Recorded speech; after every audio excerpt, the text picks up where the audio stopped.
on YouTube and listen back on Spotify. This is the World of Football podcast.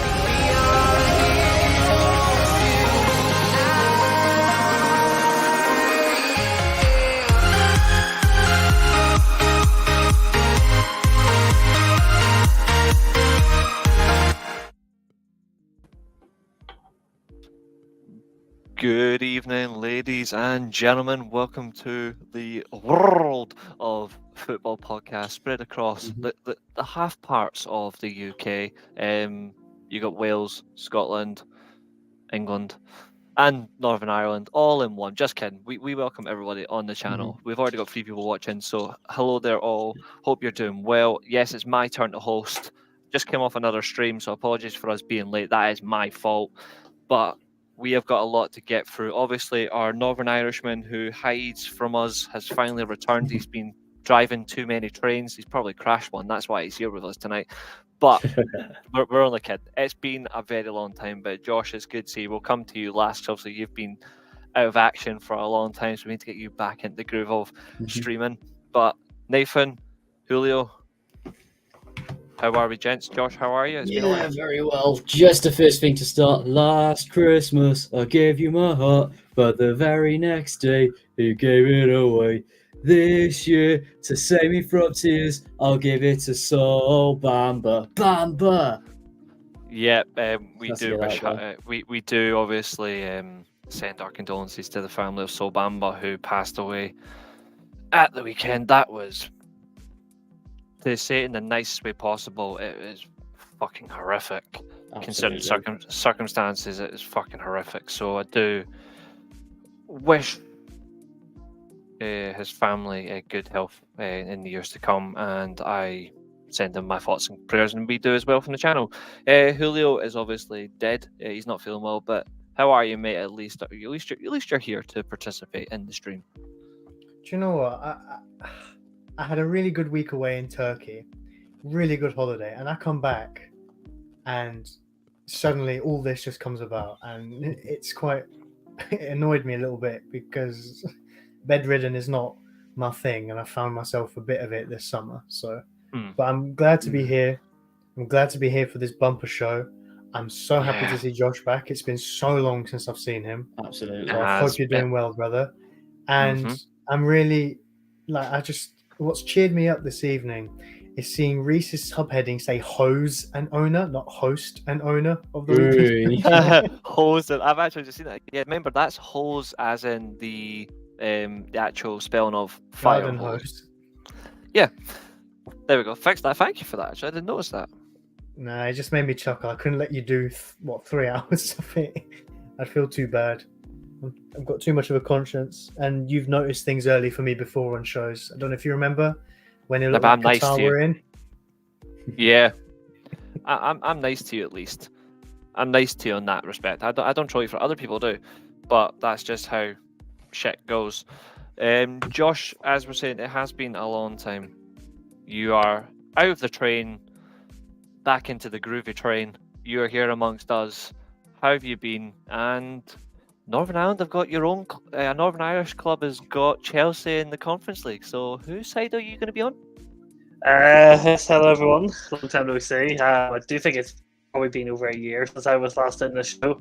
To put it into context, Chelsea were a top 4 team last time I was here. We're now lucky to get mid-table. My local club, Glenavon, were a mid-table team. We're now going to be fighting for survival in the league this year. So, and then the NFL starts this weekend, which is the only saving grace. So my sporting life is not very good right now. In terms of obviously you mentioned now, just to correct Reece, in terms of the team that got Chelsea was Shamrock Rovers here from down south. I'm from the north of Ireland. I was wondering. I'm pretty sure Shamrock. I wasn't sure what they got. I saw Northern Irish team got Chelsea. So that's Shamrock Rovers here from down south got Chelsea at Stamford Bridge. Larne, who are the team from Northern Ireland, got Genk, Shamrock Rovers, and I can't remember who they got. They got Shamrock Rovers and Genk here in Northern Ireland, and I know Genk's obviously a really, really good European team. They've been in Europe basically every to be season. fair. And I look forward to going to it because I think they will bring a great team. And then we basically got a Northern Ireland team versus a South team here in That's Northern gonna be Ireland. So that's going to amazing. be incredible at Windsor Park. So, yeah, obviously that's the first time a Northern Irish team has gone into Europe here. I was at the match which they qualified. They went 1-0 down and they were 3-1 down on aggregate. They then got a penalty which was awarded by VAR. That was the first ever VAR check I've seen in person. They scored a penalty and then we got another penalty 10 minutes later, made a free each. Went down to 10 men, 15 minutes left to go, and then they basically got a really good counter attack and scored a last minute winner. And the whole place, being it was only 3,000 people in Lawrence Ground, it went nuts. It was amazing. So yeah, but for an Irish League Cup, that's £3 million they get for qualifying alone, and they'll get a ton more from TV rights and anticipating. So it's massive for the league. It's very similar to how it is for TNS, obviously in the local Welsh league. The amount of money they're going to be making from this is ridiculous, and I'm pretty sure TNS got a really big draw. I can't remember who it was against. They're playing. I can't believe it. They're playing Fiorentina away. Just to put it into context, right? As everyone knows, I'm in the Welsh League. I support likes of Barrytown United, Lanswick Major, basically the whole shebang. So I'm kind of like, do I want TNS to win or do I want them to get absolutely obliterated? But it's going to do so much for the Welsh domestic game. Obviously, first non-Cardiff Swansea, Wrexham Newport club to get into to Europe. So just a reminder, this is how small the town is. I am going to screenshot share for you guys now. This is how small. Oh, You absolutely can. I don't know why this is taking absolutely forever. I'm going to have to shove it on my second screen. This is how small the town is where TNS play. That's ridiculous. You know what's really, you know what's absolutely mad about this too, like. Obviously, Reece introduced this podcast with the Welsh, the Scottish, and Northern Irish, etc. Yeah. You know, Shamrock Rovers from down south played the English team. Played the English team in Chelsea. They played the Welsh team in TNS, and they played the Northern Irish side in Larne. So I think that was quite cool because obviously considering how the European format's working this year, it's quite. Obviously big. It's going to be really weird. Look, as someone who watches European football on TNT Sports, it's going to be really weird watching our local team in Larne and TNT Sports and away to Boulder, and I also got another big team away here. I can't remember, but it's a bit crazy. It is mental.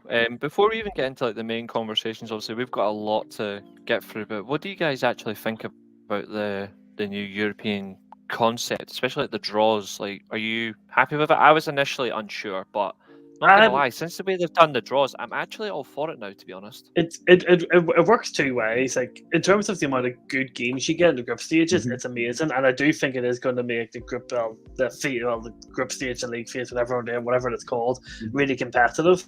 But at the end of the day, when you look at the details, it's far too many games. Like, I think the last Champions League group was all the way to December. There's 8. There's 6. There's 8 group stage games in the Champions League and 6 in the Conference League. It's far too much. Like, for example, with Larne had their first 3 league games postponed by the league so they could have full concentration for this big match, which ended up working. They're now 3 league games behind. Linfield won their first 3 games, so they're now 12 points behind in the league, 3 games in hand, and they're going to have to play Thursday, Sunday, Thursday, Tuesday, Thursday, Sunday. Like, it's so many games. That's horrific. It's I understand why they did it. Like, they're not going to win the league this season because of that. Like, they drew. They played their first game there on Sunday and they drew. They're not going to be able to keep up with the amount of games. But I think it's far too, as much as the amount of good games we're going to get. It's far too many games for the players. Like, the amount of football that players are being asked to play now is ridiculous. And in the long term, the games may be good, but the quality of games may not be as good. Yeah, I completely agree on that. And I think another thing that hasn't helped either, I know this is me having another stab at the European clubs again, but I think with the reforms to the Carabao Cup, where they're now seeding all of the round 3 teams, so basically giving them an easy tie. Because of the European football, that's just feeding into the elitism, which I think is going to be getting much worse, especially with this new European format.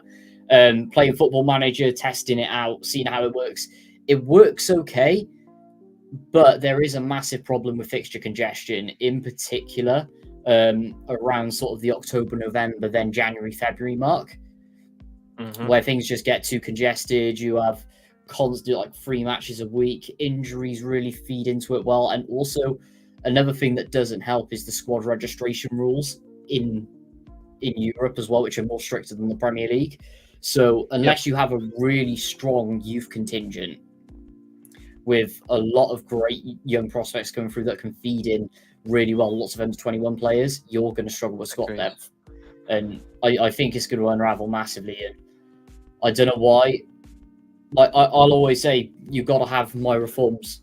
You absolutely have to have my reforms for the Carabao Cup for it to work.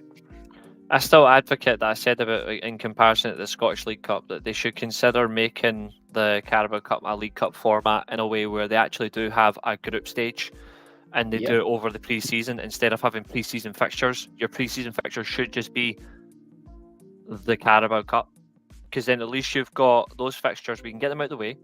That means if you're in Europe, you can play your European fixtures in the Carabao Cup slots. Yeah, exactly, and it makes sense. So you can at least get that out of the way. So you can have those league games, those cup games being played. Instead, you get the breaks off, and it just goes straight to the European scene. And that means you can bring in the FA Cup like October or November time, which is fine. If you still need to play the Carabao Cup, at least you do all the group games at once. You're eliminating a big, vast amount of folk anyway. All televised games, in my opinion. I've said this before, and I stand by it. And that means you can have the quarterfinals the end of October, you do the semi-finals start in November, and then you should have a big winter break after you do the Carabao Cup final, which for me should be the start of December. Boom. I would end the calendar year with the Carabao Cup final at the start of December, and you just give them a whole break off. That's exactly what I would still have, like, that involvement, but I would obviously do like the league games up in between that. But December 15th should be the last league game of the year. Forget Boxing Day fixtures, forget New Year's Day That's the fixtures. one thing I don't agree with that, because that's a massive tradition. The only thing that does concern me... Tradition needs to die for me, though, because I disagree. It's the cost and travel for me. Like, it's becoming a problem, and not many people are struggling to do it. I think they should consider that. I think the one thing that is a problem is where they, between New Year's Day and Boxing Day, they're fitting in too many games, especially on TV. Like, between Christmas Eve and it absolutely makes me horrifically sick how there's matches on Christmas Eve. The amount of games between then and like the 2nd or 3rd of January constantly on TV, it's just over the top in my eyes. It needs to go back to Boxing Day, maybe one to squeeze in. Like, you pick a game week and put them all on the same day, and then New Year's Day is a tradition.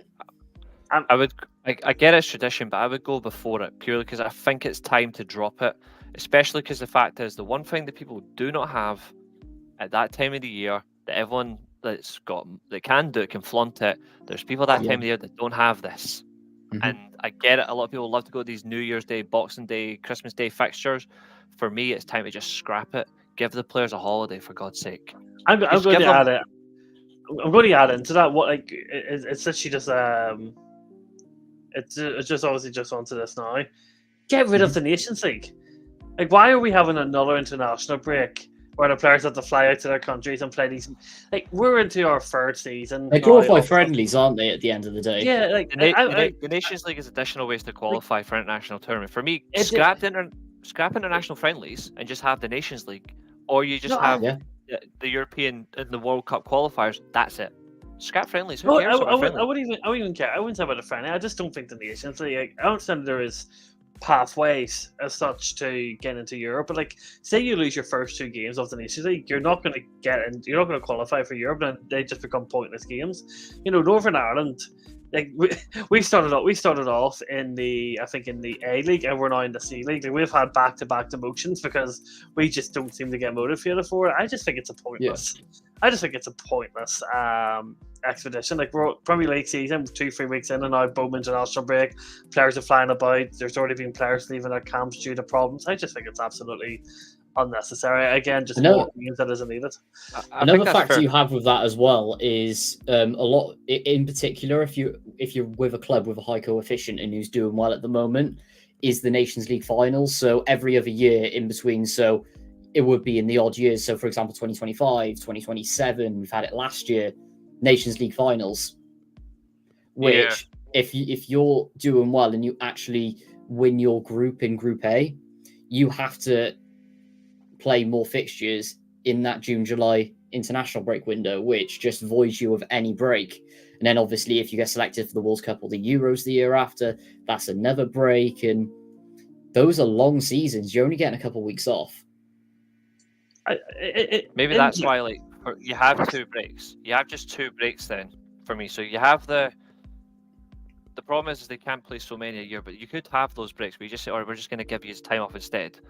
So for that period where you're meant to have friendlies, it's all about just giving players time to play for their countries and the caps and shit. For me, the caps matter most if you qualify for these tournaments, because they're the caps that matter.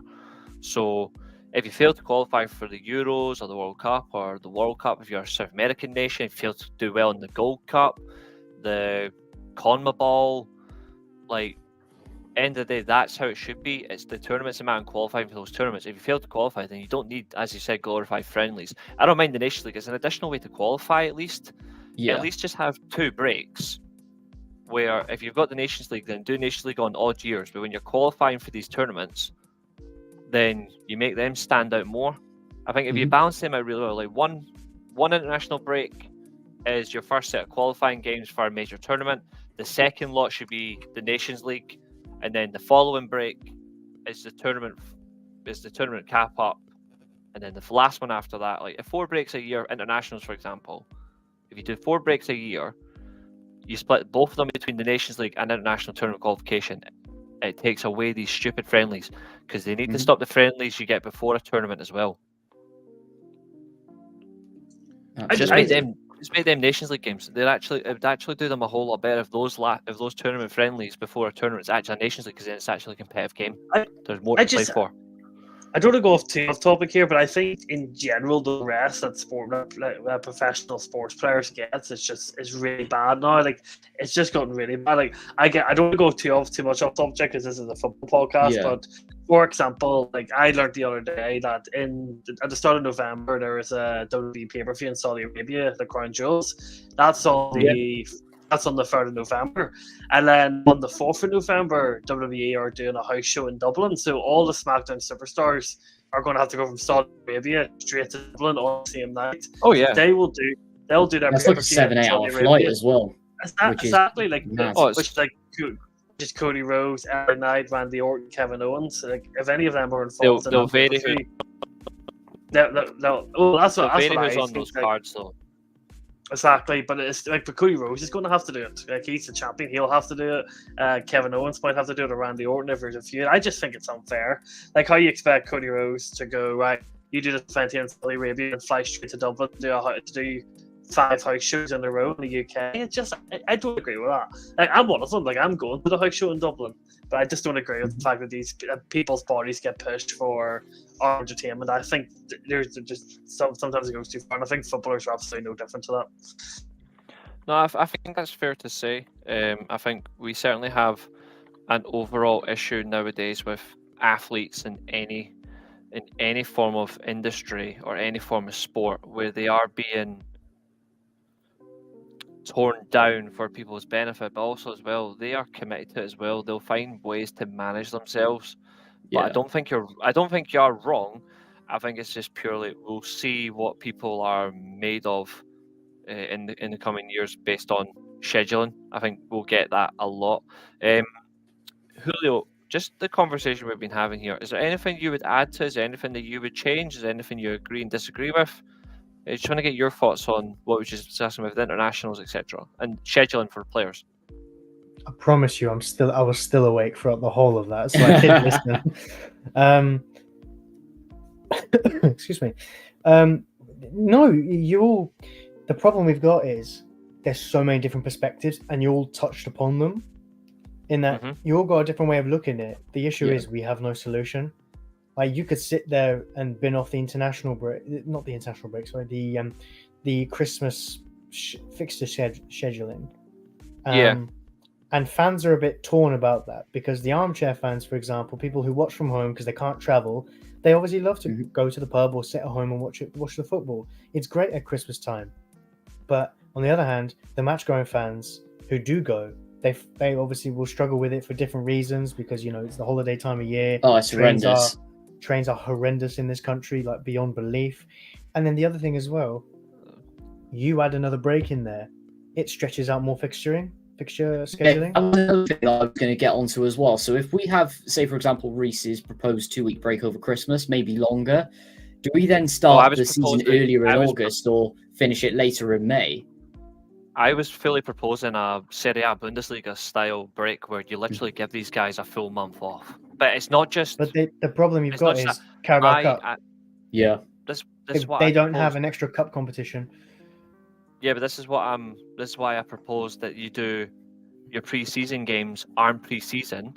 Your pre-season games are the Carabao Cup in a group stage format, because that's how they do it up here. You still get pre-season, but you also get the you also get the League Cup games as a group. You split it across. I would do the North. I know this sounds a little bit like segregated in a way, but I would literally do the North versus the South, all in groups. You've got all the North teams in a select band of groups. Then you've got the South in certain bands of group. Top two or whatever goes through. Then you've got the knockout stages towards October. Or even if you've done it earlier, if you go, say, July when you bring it back, you give all the players a break off in June or whatever, all of June. That's fine, out of the way. Come back for July, and then you I do like that idea. I love that geographical groups. The only problem with geographical is sorry to jump in there is the groups would have to be massively vetted. For example, I know a number of our fixtures that cannot happen during midweek.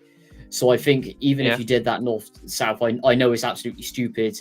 Like, for example, I don't know, Brighton playing up against Blackpool midweek in the Carabao Cup or those examples. But if there was that north-south divide, just thinking on a nuanced opinion, for example, you just would not be allowed to have Cardiff Swansea midweek. You wouldn't be able to have Bristol City, Bristol Rovers midweek.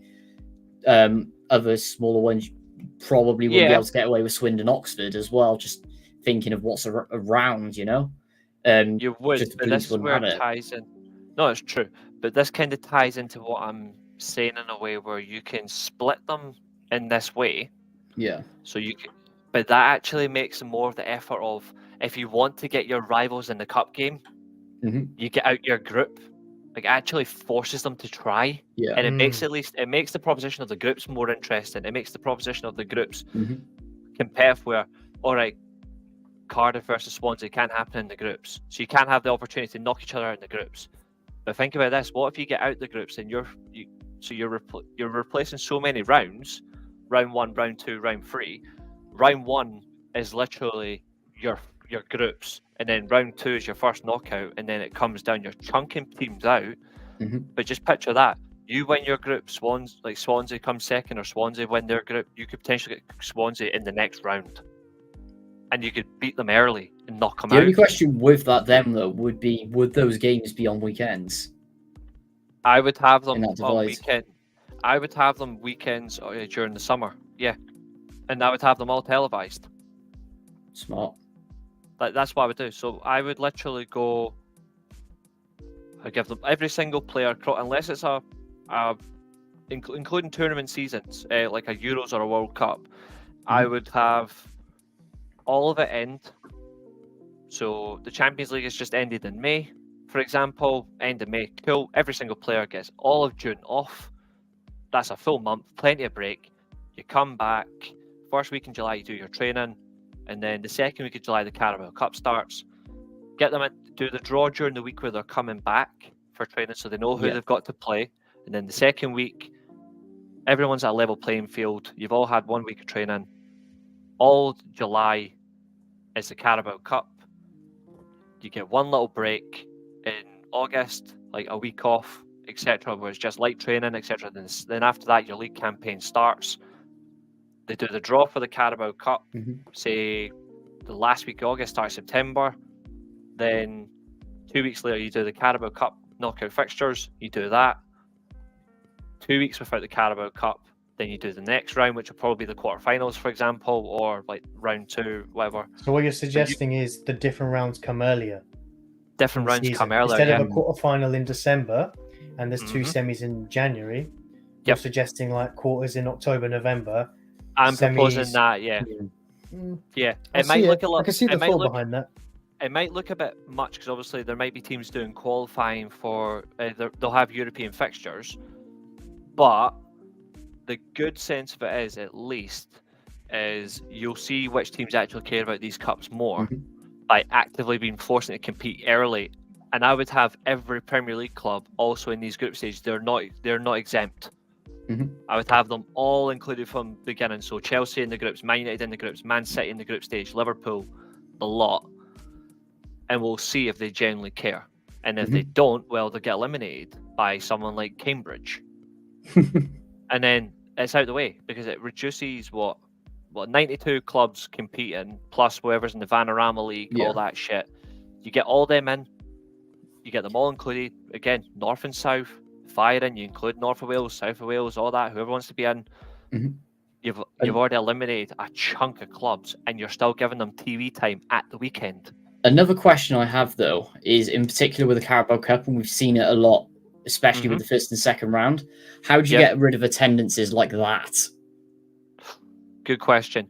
So for me, I think this is where you won't need the pre-season games Mhm. because at least with the pre-season games, nobody's really interested. At least if it's a cup game straight away, where you're actually Yeah. advertising, this is the new proposal of the Carabao Cup. We're going to do it as a league format, and then we're going to bring it into the knockout stages. It'll actually make fans go, "We can't miss a game here. Like we Yeah. have to go because what if it's a game where we can go through, we get eliminated?" You're really forcing fans as well to Mhm. want to do more for their team, but you also want to see the players actively say, "Well, we're being supported here." It's just a hunch, but it's just what I'm thinking, eh?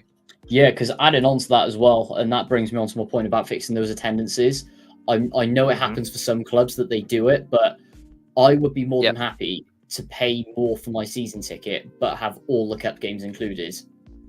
I know Yeah, it's and I I know think it's an ask this if you get rewards them. further, but it encourages the fans to go. For example, our attendance between Sunderland and then Bristol Rovers, Was a our joke. attendance dropped from 21,000 to 5,000 Mhm. because we were charging £20 You- a ticket and no one wanted to go. But And bearing in I would mind, cap- that's meant to be a local derby, but nobody cared. I would cap it as, for example, say it was a Cardiff ticket, for example, to Yeah. say it was the league, like a championship game. So I would cap it and Mhm. say maybe a ticket's how much ever ticket? 50, 60 quid? So we usually charge 20. All right, so say it's 20 for that, and you put up, say, just a little bit. Say it's like 25 quid. As an Yeah. example, but your cup games included are 20, so the overall package 45 quid. Mhm. You've got that, plus the FA Cup comes later. You're effectively improving the cost of how much you're getting as revenue. You're Yeah. getting more fan interest because fans will be competitive to get tickets, and also you'll drive up the fact that the biggest issue, as you've said, is these clubs are dying because they've got no motivation for their fans to get any money into their clubs. Yeah. Or they're struggling to get money in. At least the League Cup format being renovated Yeah. or revamped as well, these clubs actually have got a chance to survive in too.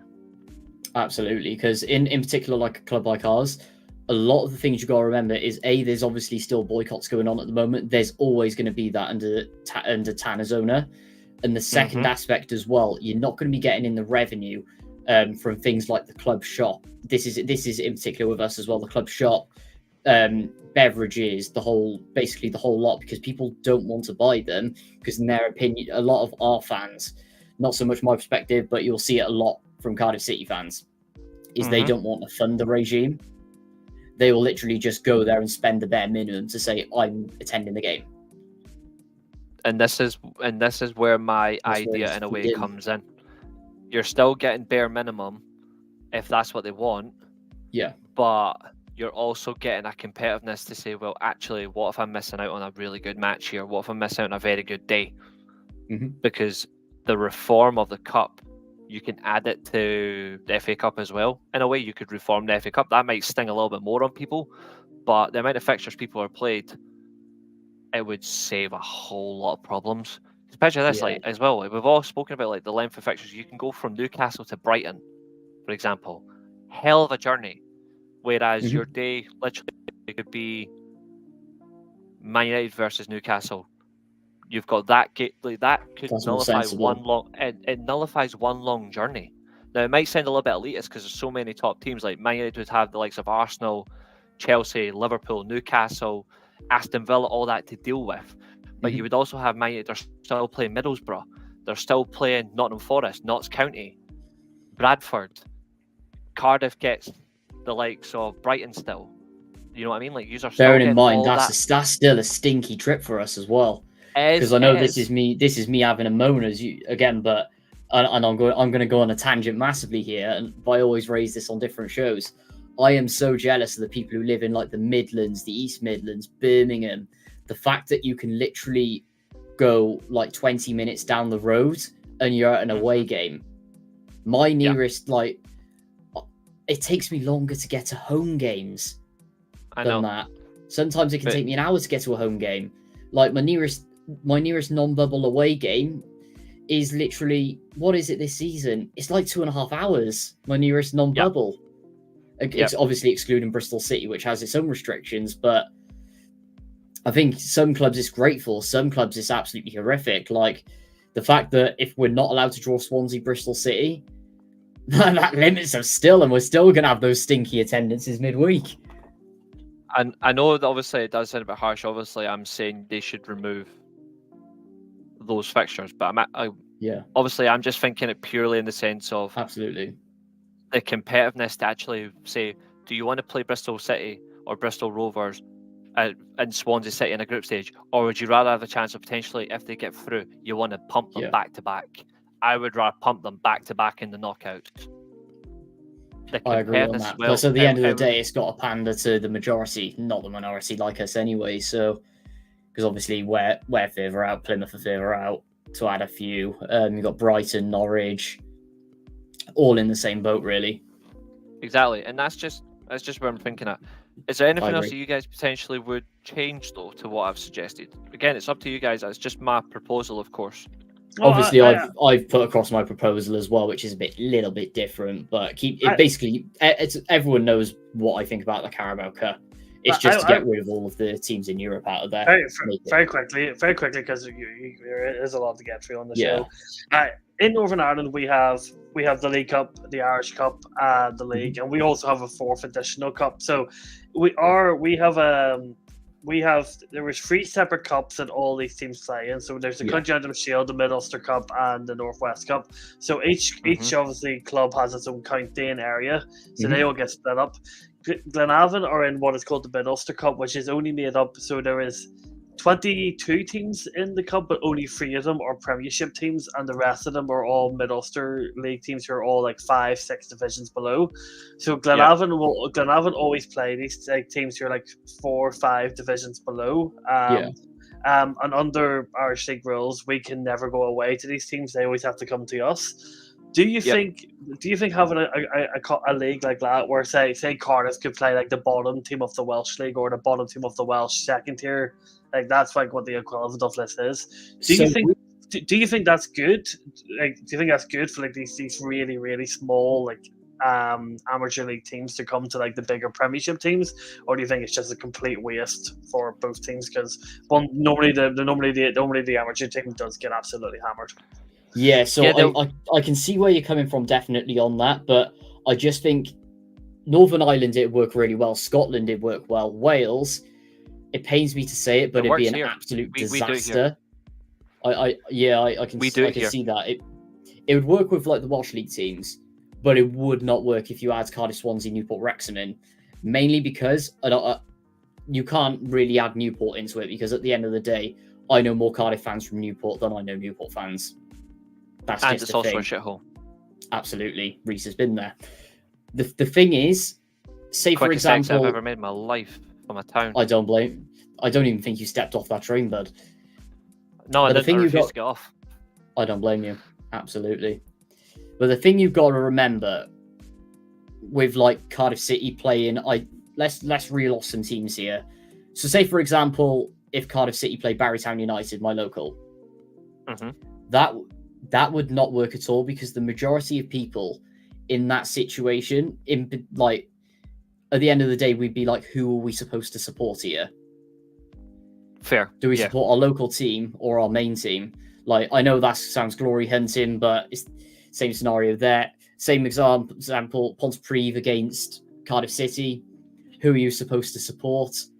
Like, pretty much everyone has their... In Wales, it's mad. You have your local team, you have your main team, Cardiff City, or for me, it'd be local team, Barrytown United / Lanswick Major. Depends what day I'm on, to be honest. Then you have Cardiff City, my main team. And then Wales, like, it's the same down west as well. Like, for example, Neath, Port Talbot FC, there's a lot of Port Talbot fans who support Cardiff. There's a lot of Port Talbot fans who support Swansea. Mm-hmm. At the end of the day, because our main teams play in the English system, and then we have our own, like, Welsh Premier League, etc., it's not going to work. Because another scenario is all the Welsh clubs used to be able to play in the Welsh Cup until we got kicked out because Cardiff City won it 22 times. And then we qualified for Europe every season. And yeah, that's why that was very swiftly stopped in 1995, I believe it was. So I can see where the idea is coming from. It worked in the other 4 nations. It just would not work in Wales, unfortunately. Yeah, I think that's fair. Julio, before we move on, your thoughts? I'm surprised there is that much of a divide between Cardiff and Swans in Port Talbot. I'll be honest. I thought it would be predominantly Swansea based. It's not, mate. It's same with Neath as well. And but like, yeah, that's the thing. If you look online, Wales is the catchment area for Welsh football teams is probably the most bizarre that you will see in the UK. Like, you'll just have left pockets. Or to the right of the Vale of Glamorgan? I need to just see something here. So Port Talbot is to the left. Oh, hello, Simon Jordan. Oh my God. Oh, Julio's got you left, right, centre. Fair play, mate. Yeah, no, I don't really have any more thoughts. I really enjoyed the conversation. I didn't doze off, thankfully. So. Thankfully, you did not. But that's what we're going to... Right. You all stress the points. I've got literally nothing else to add there. Well, to be fair, at least you were appreciating the conversation, fella. That's what matters. Right. Now we're not to appreciate something else. We're about to appreciate some pain. So, now we are going to have to really suffer. Is it going to be my ranting, or is it going to be an ill-faced Julio ranting? Probably a mixture of both, but I've got one team to dissect, one team to assassinate, one manager to criticize to the point where he's deluded as fuck, and then praise one club for ending a historic unbeaten run. So only one team is on my side. But anyway, Premier League roundup, lads. We may as well start with the most obvious point, and it's becoming a recurring theme on this channel. Everton Football Club. Yeah, Everton again are dwindling. They again embarrassed at the weekend by Bournemouth. Their financial situation again is becoming a joke. I fear Sean Dyche, honestly. Like I fear him. Because I don't rate his style of play. I never have, but he's a nice manager. He's a good man. He's dwindled. What are we thinking on him? This is where I feel sorry for Sean Dyche, and I've said this the second that he's been appointed. He's going to be forced out by the Everton fans. I know at the end of the day they're being more accommodated with him, but I think they're going to get sick and tired of style of play. And ultimately, it's not really playing into their philosophy, and just like they did with Big Sam, where he was doing really well, they'll end up getting rid of him. They'll bring in a hipster manager who they actually want to play the style of football, Roberto Martinez, when he came in. They'll have a good start and then absolutely fall off, and they'll be in a worse position than they started. What I would say about this, the game against Bournemouth, they played Bournemouth off the park for 80 minutes. Like, you know, in terms of football and quality, like, you know, obviously Raiola, the Bournemouth manager, he's a fantastic coach. He did a hell of a job in Spain. We love Raiola. All hail mighty Raiola on this chat. All hail Raiola. He did incredible with Girona in La Liga. He struggled at the start, I think, with Bournemouth, and there were some questions about him, but he absolutely turned it around, and he's done absolutely unbelievable. He did get a tactical class by Sean Dice on Saturday. There's no question that for 80 minutes they were the better team. And then for some reason, the Everton players just capitulated. They stopped what was working. They lost sense of concentration. The first goal that they conceded was a great ball into the box, a great finish. I don't really. That was just good quality. But the second and third goals were just carving copies of each other. A ball into the box, and the man was no pressure on the ball. No one was tracking the runs from midfield, and there was guys free in the 6-yard box. Jordan Pickford made 2 unbelievable saves just before they scored their winner, again from the 6-yard box. So I don't think as well, Sean Dice is not a fault for that. It's just the players switched off, and it's inexcusable. That's not it. I don't think that's his fault. You're not wrong. You're not wrong. Nathan, go ahead. Yeah, I think, just hang on, let me get back to where I was. I just completely lost the screen that I was on. There we go. I just think at the end of the day, Bournemouth grow into games, and we've seen that a lot this season and towards last year as well. And the more that they play their football, play it on the ground, it's a tough one with Everton. When you look at the statistics, it was very neck and neck, and they went out all guns blazing. But is it the case with Everton that they've run out of steam again? I just don't know somehow, and the way that they were attacking Bournemouth's back line, exposing the weakness on the low block, scoring some nice goals, it just feels like they threw it away to me. And the fact this was a very winnable game for them, this is going to really knock their confidence now. And looking at the precarious position they're getting themselves into, in particular with this new stadium coming along next season, now is more of a time than ever between sort of September, October, November that Sean Dyche is probably going to get sacked. And he can either be a first boot here. But we know one thing is, I don't think where it gets better for them, unfortunately. Regardless of what manager you get him, because he's built that team around what he wants. It's just not delivering. I also think as well, and I stand by this, when it comes to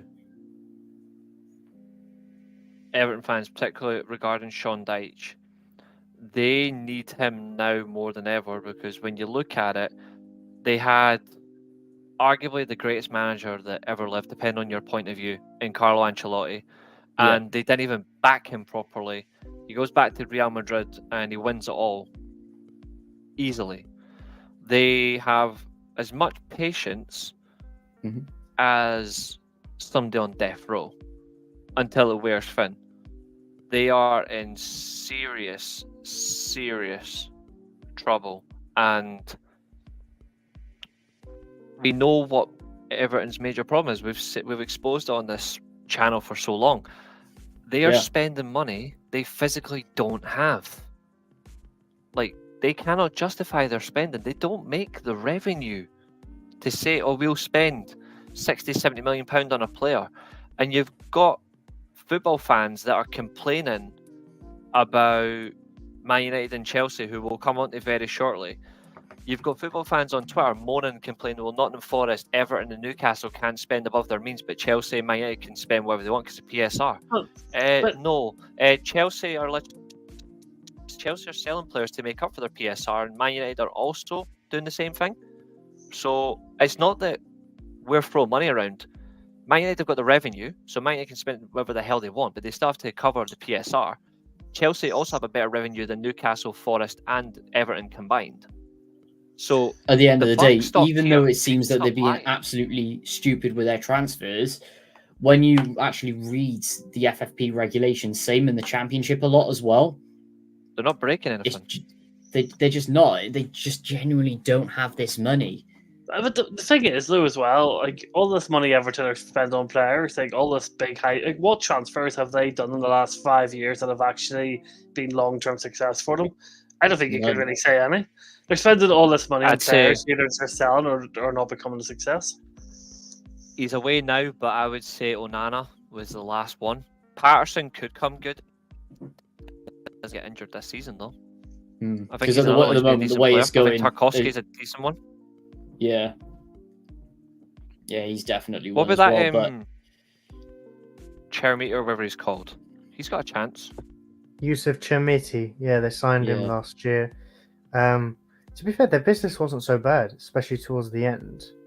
To be honest, I think the media are really blowing this out of proportion because I know it. Listen, I'm not going to sit here and defend a bottle job like that, being 2-0 up with about five or so minutes to go, and then suddenly Bournemouth are back in the game. One goal changes it, and suddenly the momentum is there and they win. This team is like United in the sense of it's devoid of any resilience. Yeah. So once Bournemouth scored, and especially how good Bournemouth are as well, once Bournemouth scored, you knew they were going to go on and win the game. I think I agree with Reece when he says that they need Dyche now more than ever. Because I'm going to be honest with you, when I look at that team that he's put out, there's a lot of average players in there that no one else is getting more out of except from him. I think they've still got players to come back, like Branthwaite wasn't playing, O'Brien wasn't playing. They brought in Broya, who I'm not sitting here saying he's the answer, but there's another 5 or so goals in there if Calvert-Lewin's inevitably injured. They brought in Orel Mangala, who was at Forest and then went to Lyon, and now he's been loaned back to Everton. He's back in the Premier League. Look, I think they missed the trick in when they signed Irogbunum. I think they should have, when they sold Unan, they should have brought in Ugochukwu Someone from Chelsea, yeah, who is almost like a raw version of Onana. I think it's been blown out of proportion as well because last year they didn't win their first until game week 5, I believe, last season.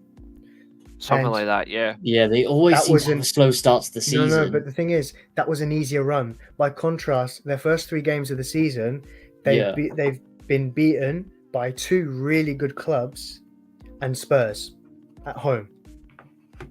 I love it. I love what you've done there, mate. But the point is that whether you like it or not, Spurs, 2 really good Everton clubs going to Spurs, and Spurs. Listen, Spurs. Realistically, Everton going to Spurs away, they were never going to win that.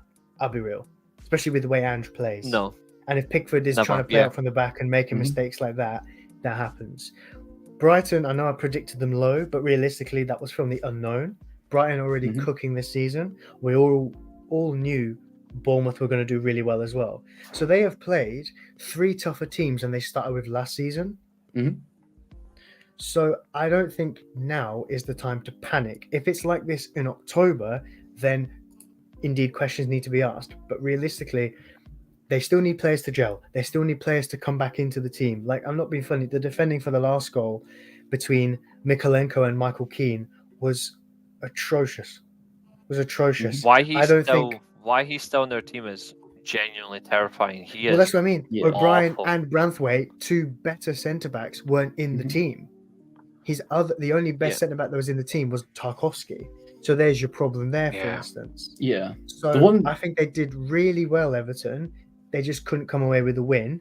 But if there's anyone who can galvanise a team and turn the fortunes around, it is Sean Dyche. And Julio's right, because as I said, they outplayed Bournemouth for the 80 minutes. They were probably well in the game against Spurs until Ashley Young was an idiot and got sent off. Like I think in these first 3 games Everton have had, Sean Dyche's tactics have been right. The players have just made some really questionable decisions in game, from their defending to like decisions in time. And I think Julio will agree with me on that. Is that there's some things that Sean Dyche can't control on the pitch, and that's either bad defending in the moment.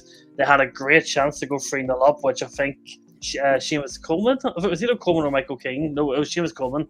I know the chance he's talking about. I can't remember, but it should have been 3. It was great football. He had a clear chance, and he just literally put it over the bar. You know, things like that Sean Dyche can't control. I don't think Everton haven't been outplayed this season. They've just been terrible in the crucial moments. In moments. They've been terrible in moments. So I know Reece doesn't like the way Sean Dyche plays, but I think realistically, like, I understand you have no other option. Yeah, no, that's what I mean. It's like when you're having to rely on Jack Harrison on another loan, by the way, not even a permanent purchase, on another loan, and Dwight McNeil, and Calvert-Lewin up front, who you don't know, like Calvert-Lewin ended last season okay, has started the season okay. That might not happen after the international break. Yeah.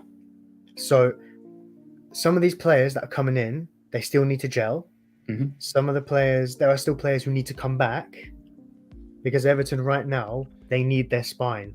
They are desperate for their spine to work, with their better players like Branthwaite in the team, or even O'Brien. I really rate Jake O'Brien. I think he was a really good signing. He's not so bad. He's not so bad, yeah. So I don't think it's as bad as everyone's made it out to be. I had a conversation with an Everton fan that I know, and he seemed to agree with me. So I must be saying something right. You know what I mean? But Yeah. if the Everton fans turn on Sean Dyche now, I think it's a really bad idea, because I don't think there's anyone really on the market, unless there was some secret hidden Mourinho of 0405 or something just waiting in the pipeline for them.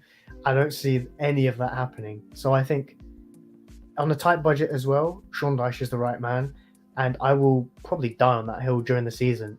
Even if they sack him, I will probably criticize them for that, because if anyone can steer a ship, it's him. And Yeah. with the clubs who have come up, I can see annoyingly that he'd lose to a team like Southampton, but I think overall, in a one-off game, he'd lose. But overall, I see more of a chance Southampton going down than Everton, and I think Everton stay up because of the teams below them again. I think See you're that absolutely happening. spot on. Yeah. One team in question that I want to discuss with you guys, because again, I don't think this club is of any interest to me. They never have been, but unfortunately, they are a club rival. Arsenal. Now, Arsenal. I don't know about you guys, but Arsenal have not impressed me to start the season. It's just typical Arsenal. We kind of saw this. The one thing that I've noticed, and this is something I'm going to stand with their entire season so far, 3 games in, they haven't impressed me once.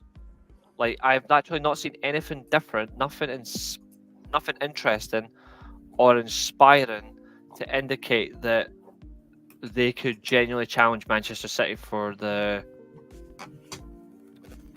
championship. What would you think on that, Julio? What do you think? Specifically on Arsenal, or? Yeah. Look, I criticised the business from the summer because I think, firstly, not getting rid of Nketiah until very late was poor, but that's not their fault now. It's their fault from when they gave him the new contract. Yeah. Like, the guy had a purple patch and Yep. went, right, let's give you 100 bags a week. Woodward would have been proud of that deal, by the way. Homegrown. Woodward would have been like, yeah, let me smack 100 bags on the table like that. But their business was poor. Oh, I you're think not they're wrong. signing another defender and another midfielder and making Raya's loan permanent. That's it. How are you a team chasing for the title, or supposedly trying to chase for the title? It's great that your system works. It's great that your system seems to blow teams away in some games and grind out the wins in others. But and obviously I've almost forgotten Raheem Sterling. I am really intrigued by the Sterling signing. I said to many people when he was linked to us that he'd be a better fit for Arsenal. I don't think he'd bang in 20 goals like he did at City, but I think if there's ever a guy to come in and maybe push them forward goals-wise, because for me, that forward line doesn't have enough goals in them outside of the system. Sterling could or could not be that guy. It is genuinely 50-50. Yeah. I mean, Sterling has now finally done his best to never play for the club he supported growing up. He's never going to get that chance, having played for all the clubs he has done, except for Spurs, but Spurs aren't a rival, so who cares? Look, I just... They needed a striker, or they needed a Leao, or, a winger, a left winger who was a direct left winger who does get goals. I'm not saying they could have signed Leao, but if they were going to persist with Havertz and Jesus, they needed someone who can compensate for the lack of goals there. As good as Havertz is, he's not going to win you leagues. Yeah. I said they should have signed Sterling instead of Jesus years back, or done their most to go for a double deal. But they didn't. And, less said about that, the better. But I as much as I put them in my predictions to finish top, that was mainly in hope. I I think when you're playing against this Manchester City team, no matter what Pep says about starting late, they're always going to get points early. Yeah. And if you're dropping points as early as this, you should already be looking towards the end of the season like, oh, crap, we're going to finish second again. And they'll celebrate that because they love celebrating finishing second every year. But I don't think the business is good enough to take them forward. I think they've accumulated a good amount of finances. I will give them that. They've got some good money from player sales, but where's it going to go? Maybe January. You'd hope, for their sake, January. For a striker, I do agree. But who? No, I agree. They didn't sign a goal scorer striker. Kai Havertz is going to bag you 25, 30 goals a season. I think selling Smith Rowe was a bit questionable because if Odegaard gets injured, who's his backup? I think that was maybe a bit of a questionable decision. I still have some sort of questions around their centre back pairing. I think their centre backs can be a bit dodgy at times. Can Timber stay fit this season? There's things like that. I think the one big thing that Manchester City have done, if you agree with it or not, they always strengthen their squad every single summer. They even bring in Gundogan back this year, and that's a big thing for them because they did miss him last season. It's the best sign. I think that's the best sign in the summer, personally. I think it's the best sign in the summer, bringing Gundogan back. They strengthen their team year beyond year, and it keeps the team hungry because there's always people fighting for their places. Arsenal don't really have that depth. They don't really have that competition. They don't really have a goal scorer number 9. They don't really have a backup now for Odegaard. Like, Odegaard was not great against Brighton. Like, I don't think Odegaard was that good. Yet who do you bring on to replace him in the number 10 role? You don't, because you sold Smith Rowe. So I think Arteta kept Smith Rowe for winning competition. He's relying too much on these maybe these 11, 12, 13 players that he's got. And I think outside of that, if they pick up a couple of injuries, especially as we spoke about the extended games here in the Champions League and the Carabao Cup, I don't think Arsenal will be contending. I do think, personally, Liverpool have looked far better under Andre Slot than what Arsenal have looked so far this season. Yeah, I think it's that new manager bounce a little bit with Liverpool as well. We'll get I don't think. I honestly don't think it is. I generally don't think it is. I honestly think Liverpool have got exactly what they needed at the right time. And I think, I said at the start of the season, I'm annoyed, but I've got Liverpool to finish second in the league. Liverpool will run City closer than maybe we all thought. I actually think we are about to see something seriously mental, where he could actually pip City right to the title. It'll piss me off if he does it, but this guy Slot literally walked in and exposed Ten Hag in one interview. We may as well talk it now. He literally comes in and says, "Oh, by the way, after playing in pre-season, I know exactly that United are going to play a 4-4-2, one striker with a 10. We just need to put runners on them. We'll have a man v advantage, and after that, we'll just beat them." But that was all he said, and exactly what happened. I'll end up losing my soul talking this one, but Julio, what was your thoughts on the absolute mugging that Liverpool handed to Manchester United on Sunday? Well, as you can imagine, I was not happy seeing that, but it's the nature of Man United under Ten Hag. I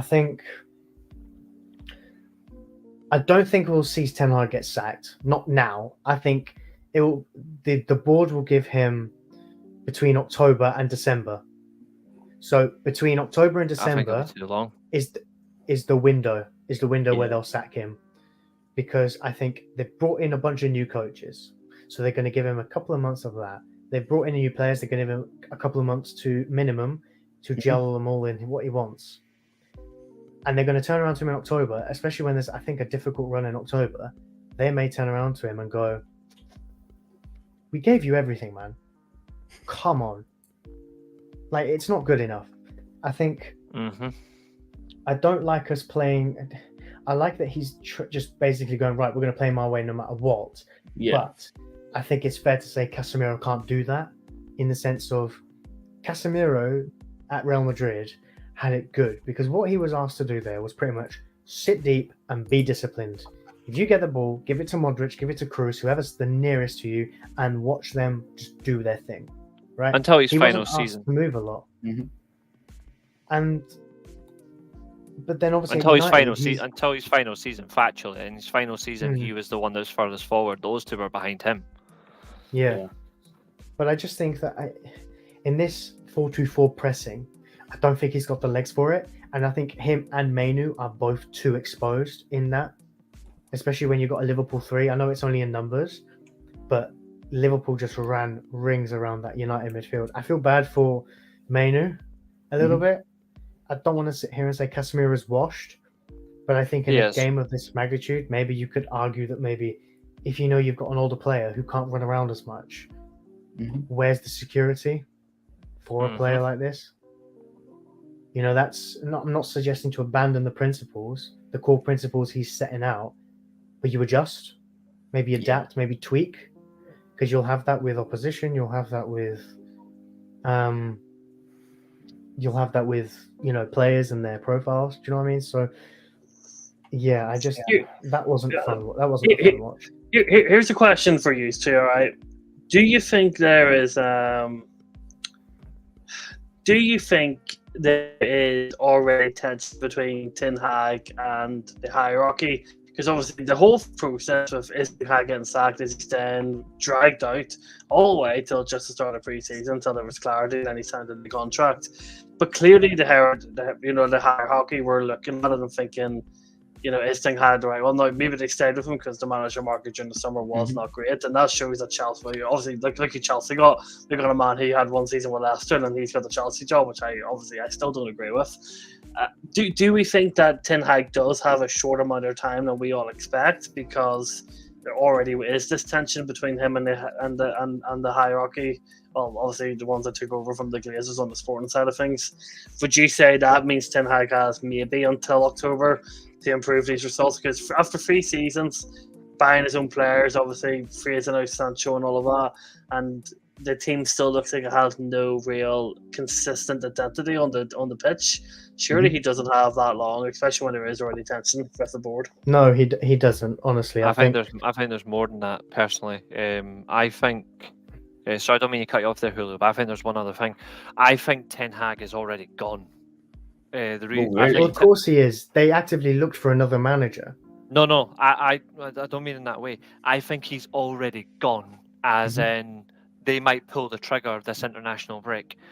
The reason why I think they might is because too much of the media has already scapegoating Casemiro. Now, I admit I called him a clown on my Facebook, and I stand by it. Like, he was a clown with the way he got dispossessed for that first goal. But the comments by Ten Hag after the game against Liverpool are absolutely disgusting. That man has any concept of accountability. The fact that he has come out and said, I know where I'll be at the end of the season, I'll be winning trophies. B&Q's opening, by the way. I'm sure they'll definitely take Ten Hag. He can build a trophy at B&Q. Tyrone Mings is already halfway there. Now they can employ him as the laminate flooring specialist. Exactly. You know? He also is refusing to take any sort of responsibility for how we played.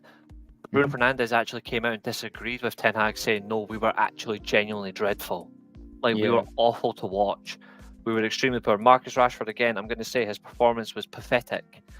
But there's something about him that is a limelight we really need to start questioning about, because I think he needs to be dropped. But there's actually something that's come out about him that I'm about to bring up in a second. There was only 4 or 5 limelights from the game against Liverpool that's actually positive, and that's Mazraoui, De Ligt, Martinez, Garnacho, and Mainu. I know I was on a show last night and I didn't mention Ahmad. The reason I didn't mention Ahmad is it was 68 minutes too long to bring him into the game. There's no point even praising the lad, but even he didn't deserve to come into that. The 2 changes Ten Hag made for the Liverpool game were the 2 changes he absolutely shouldn't have made, which is remarkable. He shouldn't have taken Garnacho. How did Casemiro start that game when he Ten Hag should know he doesn't have the legs to play against the Liverpool press? Both two of the goals came from Casemiro losing the ball under pressure, which we've seen many a times, and Ten Hag The thinks first that was a one, good idea. the first one he made a stupid pass in there. The second one he got bullied off the ball. But even though he got bullied off the ball, again, my biggest thing, where was Dallo in all this? Like, he was 50, 60 yards upfield when he wasn't even in a defensive position when we were in our own half. He isn't even defending. Like, he needs to be reined back in.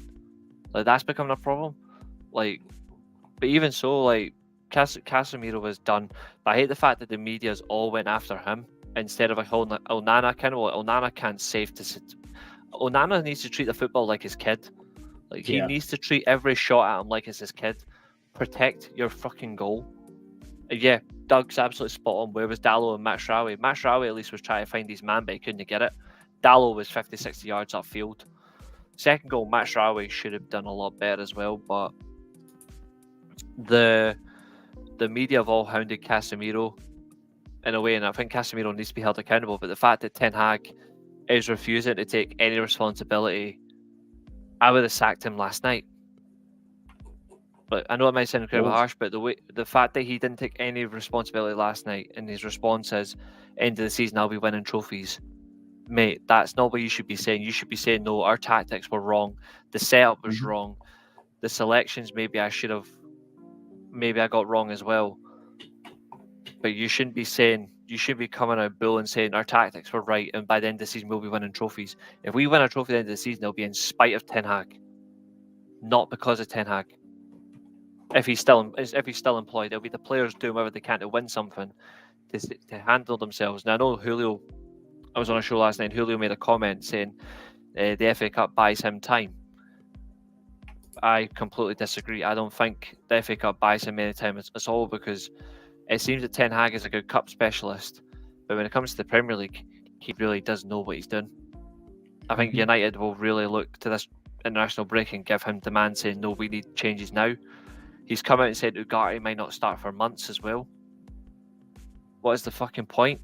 I'm hoping we sign Rabiot on a free right now at this circumstance. We done our midfielder because Eriksen and Casemiro have to go. Rabiot, bring him in. I'll take that on a free, no problem.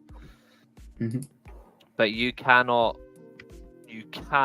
make those comments after a performance like that yesterday. Julio, your response to that, and also the comments about Rashford, by the way, I wanted to bring up. Apparently he split from his partner again, so he's in another dark period. The club will offer him counselling only if he reaches out. So apparently he is depressed when he plays football. So take what that will about Rashford's performance, but even so, like, even if he is depressed or not, he should be calling something out. He has to, because he should be starting games for the time being. But even so, yesterday he couldn't be bothered.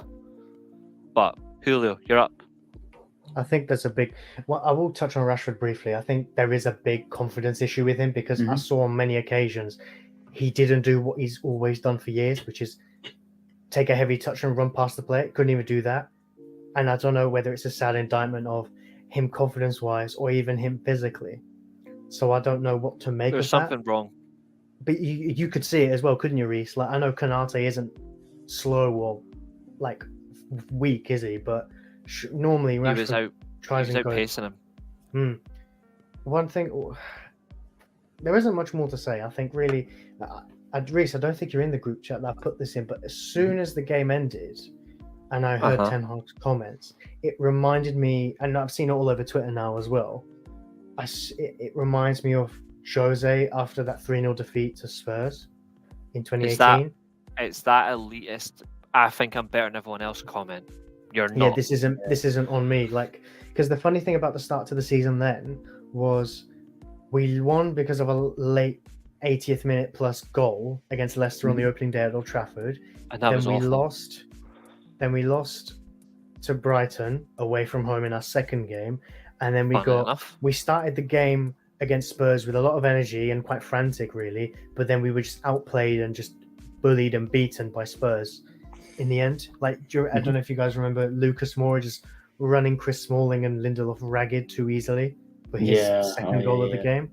And I'm just seeing a lot of similarities there with this, with what's happening now. I do agree with Doug with the Onana comment because Onana, especially for Salah's goal, Onana was poor goalkeeping We wise. should Positionally, have signed very Costa. poor. We should have splashed even if it meant less money on other outfield recruitments. We should have spent more money on Diogo Costa. If there's one thing you can't do is mess up the goalkeeper signing. I think we massively have. We should have went for Costa. Do you know what I mean? You can have a good shot stopper like Jan Sommer, for example, on a free. A really good shot stopper who's not going to make any mistakes, and a team that plays out from the back. That's fine, but you can't sacrifice that with a goalkeeper who can play out from the back. We don't see it that much anyway, probably because of managerial instructions. And shot stopping has had some good games, but it's had some shocking games as well. We've seen with players over the years, like Maguire, has some really solid games sometimes, but then when it's bad, it's really bad. It's almost like Lukaku. Oh my god. Lukaku will score a brace. I was waiting for how long until he gets mentioned. It's valid though, isn't it? I got a controversial opinion. There was a better goalkeeper on Arsenal's bench at the weekend than what started in Man United. Good shout. Is it? Carl Who No, was- Neto, Neto. the former Bournemouth goalkeeper who went to Arsenal. Oh yeah, he went He's on a better loan, didn't he? he's a better goalkeeper than what Onana is. Back up at Barcelona, may I add? He was shy at Barcelona, I might add as well, and he was shy at Valencia. It supports the opinion. Shut up, Reece. No, to be fair, I'll appreciate any form of criticism on Onana, but I also believe in the truth. Neto is not better than him, but the irony is, it's just because like Onana's just lucky. Like Onana really should be playing still in the Dutch league. Like this guy, he cannot have another. Like if he has another bad season at United, he must be sold next summer.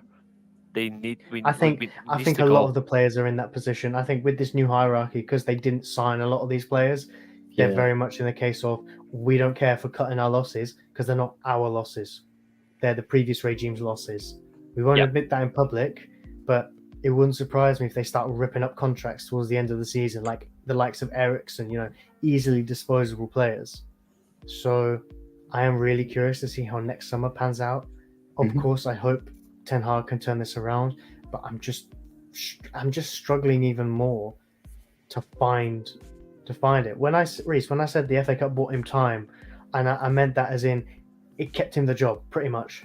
Yeah, I think it kept him the job, and Fair then enough. the summer it looked like a good window.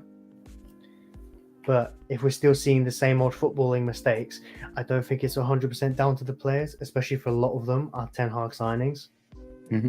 He's now at a point where this is his team. I know there's still a couple of players still to get rid of, but now he's over that 10 permanent signing threshold I keep suggesting. We got rid of 13 players as well in the summer alone exactly. as well. There's now a lot of players that are his team, a lot of players that played for him before. So if something's going wrong, then I think it's on the coaching. I have to ask you Go guys on. this question very quickly. Do you agree with Jadon Sancho going on loan to us? bizarre for me. I honestly do. I think it's the right call for him because the one thing it's going to prove, one way or another, is Jadon Sancho really bad in the Premier League? It's going to answer 3 questions. Number 1, is Jadon Sancho a terrible Premier League player? Number 2, is it purely personal between Jadon Sancho and Ten Hag, where he will just refuse to give him an opportunity? Or 3, is Jadon Sancho just an absolute wanker of a human being, and hence why he's now being sent to you guys? I think we're going to get an answer. I actually think it's the second question that'll be answered most. I think it's purely Ten Hag will refuse to give him a chance. When Jadon Sancho actually played very well in pre-season, I think he purely done it just to see if we can bump up his price tag. I think we should have kept Sancho and actually just used him. I think Ten Hag is so stubborn in his ways. But I also think it's his stubbornness to persist with players that are underperforming. They're actually going to cost him his job. He's unwilling to change. Like, why would you drop why would you drop Ahmed? He literally saved the guy. I was going to say, I just think with Sancho, if he went anywhere else, I don't think it would have been so bad. I'm not saying it's the worst thing in the world, but I think it just got to a point where, is that we're trying to flog this cow anywhere. We don't care where we're going. We just get rid of it. If we dump it in a field somewhere with loads of other crap cows, sick, we'll I do agree. that. Mhm. Just to get his wages off the wage bill. I think it's a very... I can see why Chelsea bought him in the sense of, the joke about, oh, new shiny thing, they got it. I don't think Jadon Sancho is a bad footballer. I think it got to a point where with Ten Hag, it was just too personal. Like Ten Hag sent him to the mountains to train with Ras Al Ghul. Sancho comes back and doesn't do anything. Mhm. And then when Sancho came back and became his bane. and Ten Hag was there, Sancho came back and was obviously seen his ass in training about obviously why is Anthony starting over me a lot more games, which is fair enough because Anthony wasn't pulling up trees either. I think from day one, I don't think what Ten Hag said was that bad. I just think Jadon Sancho overreacted, and it's what caused it. And as a prima donna footballer on 250k a week, it's also a fact. You can't back down. Yeah. No, you didn't. It was too easy. It was you had 3 shots that were on target. We had 3 shots that weren't on target. No, I think we had 3 shots on target, same as them. But but the difference is just the clinicalness. Yeah, we're just wank. But another thing as well, and I'm sick of saying this as well, Julio. I don't know how many times I've said this on multiple channels, but it's time that Man United actually buy a left back because I think they. Can I be honest with you? I think they wanted to. I don't think they didn't want to. I just don't think they saw someone that they could go in for, because I think if they had the money as well, just free money, whatever, I think they would have gone in and gotten someone. I wouldn't be surprised if I would have raided Inter Milan, or I would have raided Bournemouth. Like Bournemouth have got a good left back in Kirkish. Do you know what? I think they're saving that investment for next summer, but don't be surprised if we offload Lindelof, Eriksson, or Casemiro in January, and then we bring that investment forward. So we buy a left back in January. Don't think it'll happen, but I wouldn't be surprised if that's the case. And I think that's how United. I hate it's how United operate. I think it's a bad way to operate.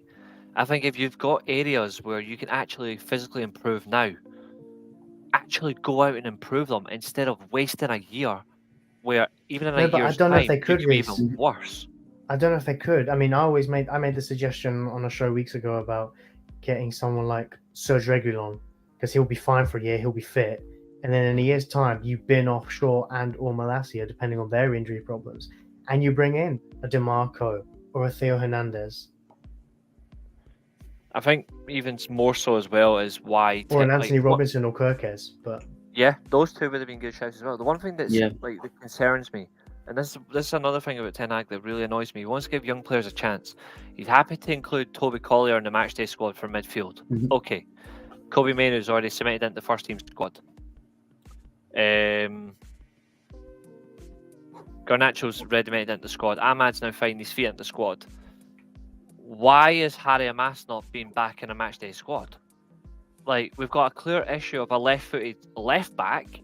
He is a left-footed left back. Why is he not even involved? And I don't want to hear the bollocks of, oh, it's because he needs the experience. He played all of pre-season against some good opposition. He should be in the squad. I offered the argument during pre-season about careful integration, so don't throw him in. But he's done it with Collier. So now I've got nothing for him. I don't think it's fair to throw Harry Amas in, but I don't know, because I know a lot of people were suggesting Collier was going to be the one breaking through this year, because he always brings one through properly. I think he should try to. I think he has no choice but to bring in Harry Amas into left back, because we can't keep relying on we can't rely on out of sorts Dalot, who's having to adjust on his left foot to do the job, where Dalot should be competing with Max Rawe. If he brings Harry Amas into the team, we only need to get rid of Shaw and Malacia and sign another experienced left back, and then Harry Amas is competing for the next decade. Do you know what? The Marcos Alonso links were very interesting towards the end of the window.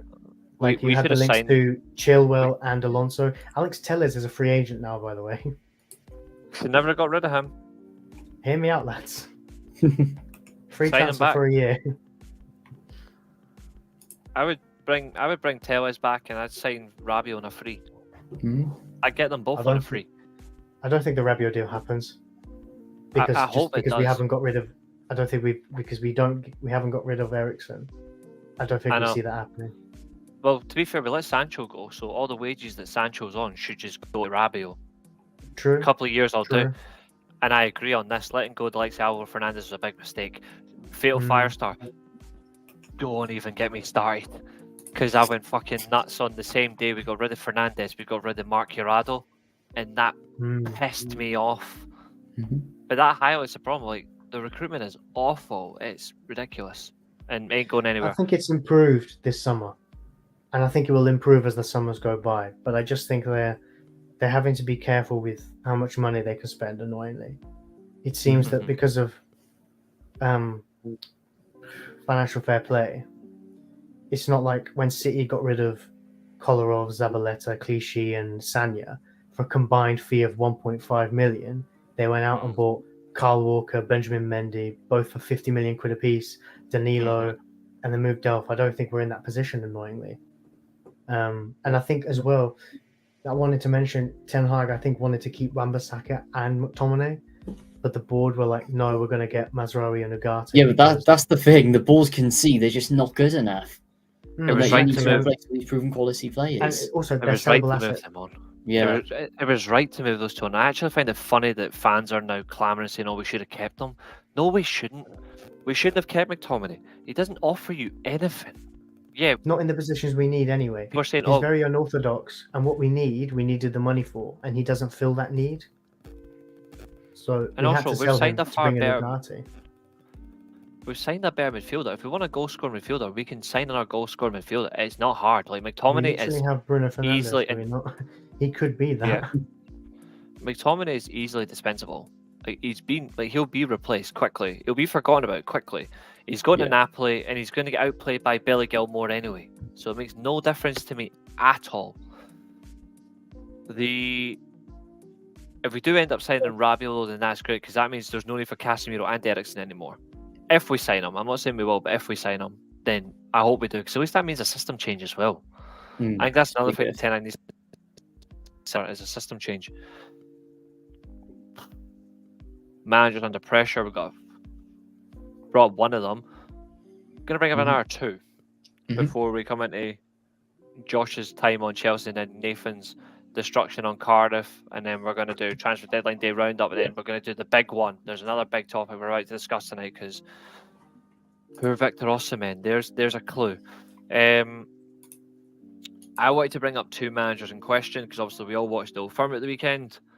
One manager in question that I want to discuss about is Philip Clement. He's been tactically outskilled, boys, again, by Brendan Rodgers. He's 5 Old Firm games against Brendan Rodgers. He's failed to defeat him, and he's only failed to avoid defeat once. It was a free draw. In fairness, though, Brendan Rodgers only lost 1-0 from Derby in his time as Celtic manager. Brendan Rodgers. But then again, when the thing you got to look at it with and I know I prefer Celtic. Everyone knows my allegiance to Celtic, but the thing you got to remember in the first spell at Brendan Rodgers, no offense to Rangers, this was when that they just came up from the Scottish Championship, so it was always going to take a couple of seasons. And then obviously it happened in the COVID years when you guys did win the SPFL.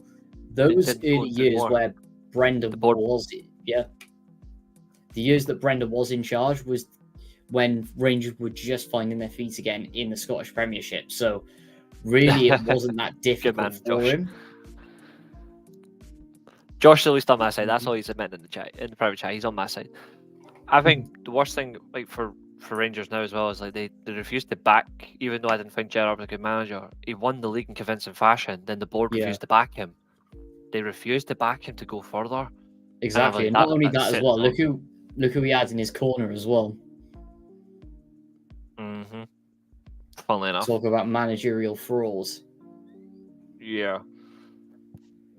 The one thing I think the issue with Rangers is they didn't back Gerrard after he won the league, and then Gerrard struggled to sack him, and you Mhm. brought in Michael Bleed, who was an absolute disaster class. He changed the formation. He sold all your good wingers, and then those wingers didn't work out. So then I think Comley has absorbed a team that is not his team, but he doesn't actually have the money to Mhm. spend because Michael Bleed spends it all. But what I would say is he did well towards the back end of last season. But I think the big issue is, yes, there's a lack of quality in the Rangers team this season. James Tavernier has fell apart. He is nowhere near the same player that he used to be. Jack Butland, I thought, was very questionable for 2 of the goals against Celtic as well. His positioning, I think, for the second goal He was should be very... saved. He should be saving that Kyogo goal. I mean, Kyogo is a Yeah. fantastic player. I'm not going to Yeah. take that away, but he should be saving that. So, like, you know, your big players, such as James Tavernier, who's been a key success for how well Rangers have done, has obviously not been there. But like, not for me, Doug. Not for me, Doug. At all. for me, for Rangers, the Rangers need consistency. You know, you went down from Gerrard, then you brought in Gini from Broncos, who got you to a European final, but in the league he was not particularly great. And then you went to Michael Bleed. Michael Bleed was a failure. Obviously, we see this time in the English league as well. Absolute failure at Sunderland. I think Rangers, like, either the higher ups of Rangers are just really bad at finding managers, or they're just not backing the managers right. But like, there has to be a time where Rangers go, like, look at Celtic, for example. Celtic, right, they lost Angie to Spurs. Not much they could do about that. They got Brendan Rodgers back in. Rodgers knows the club, he knows the players, he knows the system. The coaching team's exactly the same as what he had previously to when he left.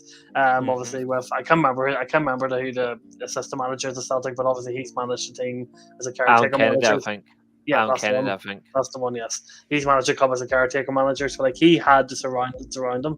But if Rangers are going to keep chopping and changing their managers every season and a half in, they're not going to get anywhere because the transfer targets change, just the squads don't suit them, and Rangers just do not have the money to keep buying players for different managers every season. So it has to come to a point where people need to look at themselves at Rangers and go, like, what do we actually do here? Because chopping and changing the manager is just not working. And I'm not saying Philip Comley is the manager, right? Time will tell. I don't think Rangers have been convincing in any of their league games. Obviously, the jury against Hearts, they just about got past Motherwell.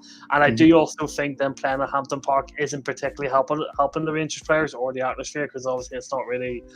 Ibrox is special. Hampton Park is just a terrible home ground for Rangers. So I think there's definitely loads of multiple things, from Hampton Park to chopping and changing the manager to backing a manager. Like, the one manager they probably did back ended up being a waste of space. But Rangers are, I think, to blame the manager for Rangers right now is wrong. The reality is, it's the very, very top of Rangers that is a complete mess and is really affecting the whole club from top to bottom. I think the biggest thing that fears me as well is when Rangers sell Scott Wright, for example, to Birmingham City for 300k. They should be getting him a whole lot. Yeah. You should be getting at least 1.2 million for Scott Wright. He is a player you would value over $1 million and get close to it. Todd Cantwell is going for an undisclosed fee. Whatever the hell that's going to be. Yeah, who remembers years ago when he was being linked for 15-20 million when he was at Norwich? It's ridiculous. And he goes for an undisclosed fee, so who knows what that's going to be to Blackburn. Rangers made all summer just under £2 million for 11 players that left the club, right? Sorry, 12. Whereas Aberdeen sold Bojan Miovski to Girona for 7 million. When genuinely a club like Aberdeen can sell a player for 7 million when Rangers aren't even bothering to try and spend a bit of cash on Lauren Shankland, who they actually needed all summer, because Danilo is not that good. Like, it is absolutely mental. Like, it's the horrible reality. I know. Like, it's just the Rangers are barely selling players for anything. Like, the recruitment's bad. I mean, they're making Diomande a permanent signing, I'm actually okay with. I think Diomande's actually a good player. I think Raskin's a decent when he's actually in the right system, but Rangers don't have a decent number 10. So why are you persisting with a system plays a number 10 when Rangers' best option is playing a free and going back to what they did well, which was being a high pressing team? If Rangers had been a pressing team and they played Celtic in a pressing system in the Old Firm game, Rangers would have got something out of that game. when you try to create against a team that are actually very good at passing the ball, you're not going anywhere. Like Celtic are a good passing team. Yeah. They like to dominate possession. Rangers dominate possession well when they press teams, and when they press teams hard, and it's hard to deal with. And I think Rangers' best option now is you play a midfield. I'm not convinced on Connor Barron, but he actually played well against Celtic. The best option for me is you play Diomande, Barron, and Raskin a midfield three. Yeah. Matondo's sadly injured, but you play Czerny, Danilo until you get a better striker. You sell him anyway. Or Dessers, get rid of him either as well, and you get a left winger who can stay fit, and you just build a team that can actually press teams, because they cannot play a passing style of football. Rangers have never been a good passing team. They've had good passers, but they aren't a team that like to play that kind of possession football. They've always been about fast turnover play, pressing teams, working hard, outscoring you, and just destroying teams. Whereas Celtic can afford to play it. Do you see, looking back, do you still agree with the sacking of Gini van Bronckhorst? Because he was doing something at Rangers. That was horrific, that was. As a player, I love Van Bronckhorst, but as a manager, besides the Scottish Cup win and getting to the Europa League final, that man caused me nightmares to watch in the league.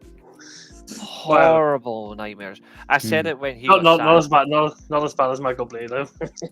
He was something else. He was a comedian. I still want to hunt him down. I put it on my my Facebook after the game against the Old Firm game at the weekend.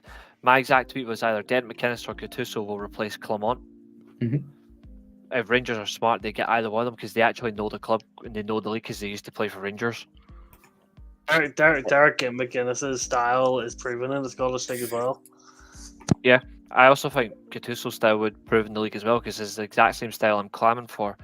It's an organised midfield three, but it actually presses teams.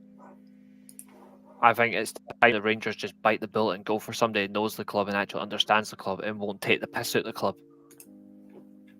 Because Clement, I think he's a decent manager, but he really he's persistent with a style that doesn't make sense. I also didn't like when I called it Tenag earlier on about his accountability comments. He made a dig as well at Cantwell, saying now we can just focus on the future of the club now that one player's gone. I'm sorry, but you shouldn't be making that kind of comment.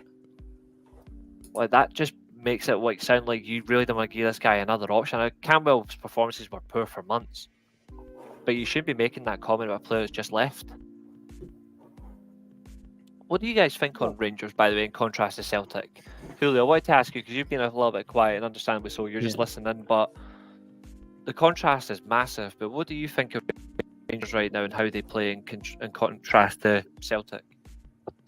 Well, there's no stability. That's the biggest issue. I think Josh hit the nail on the head about the cycle of changing managers every year and a half. I think the biggest problem is in the boardroom, and I think that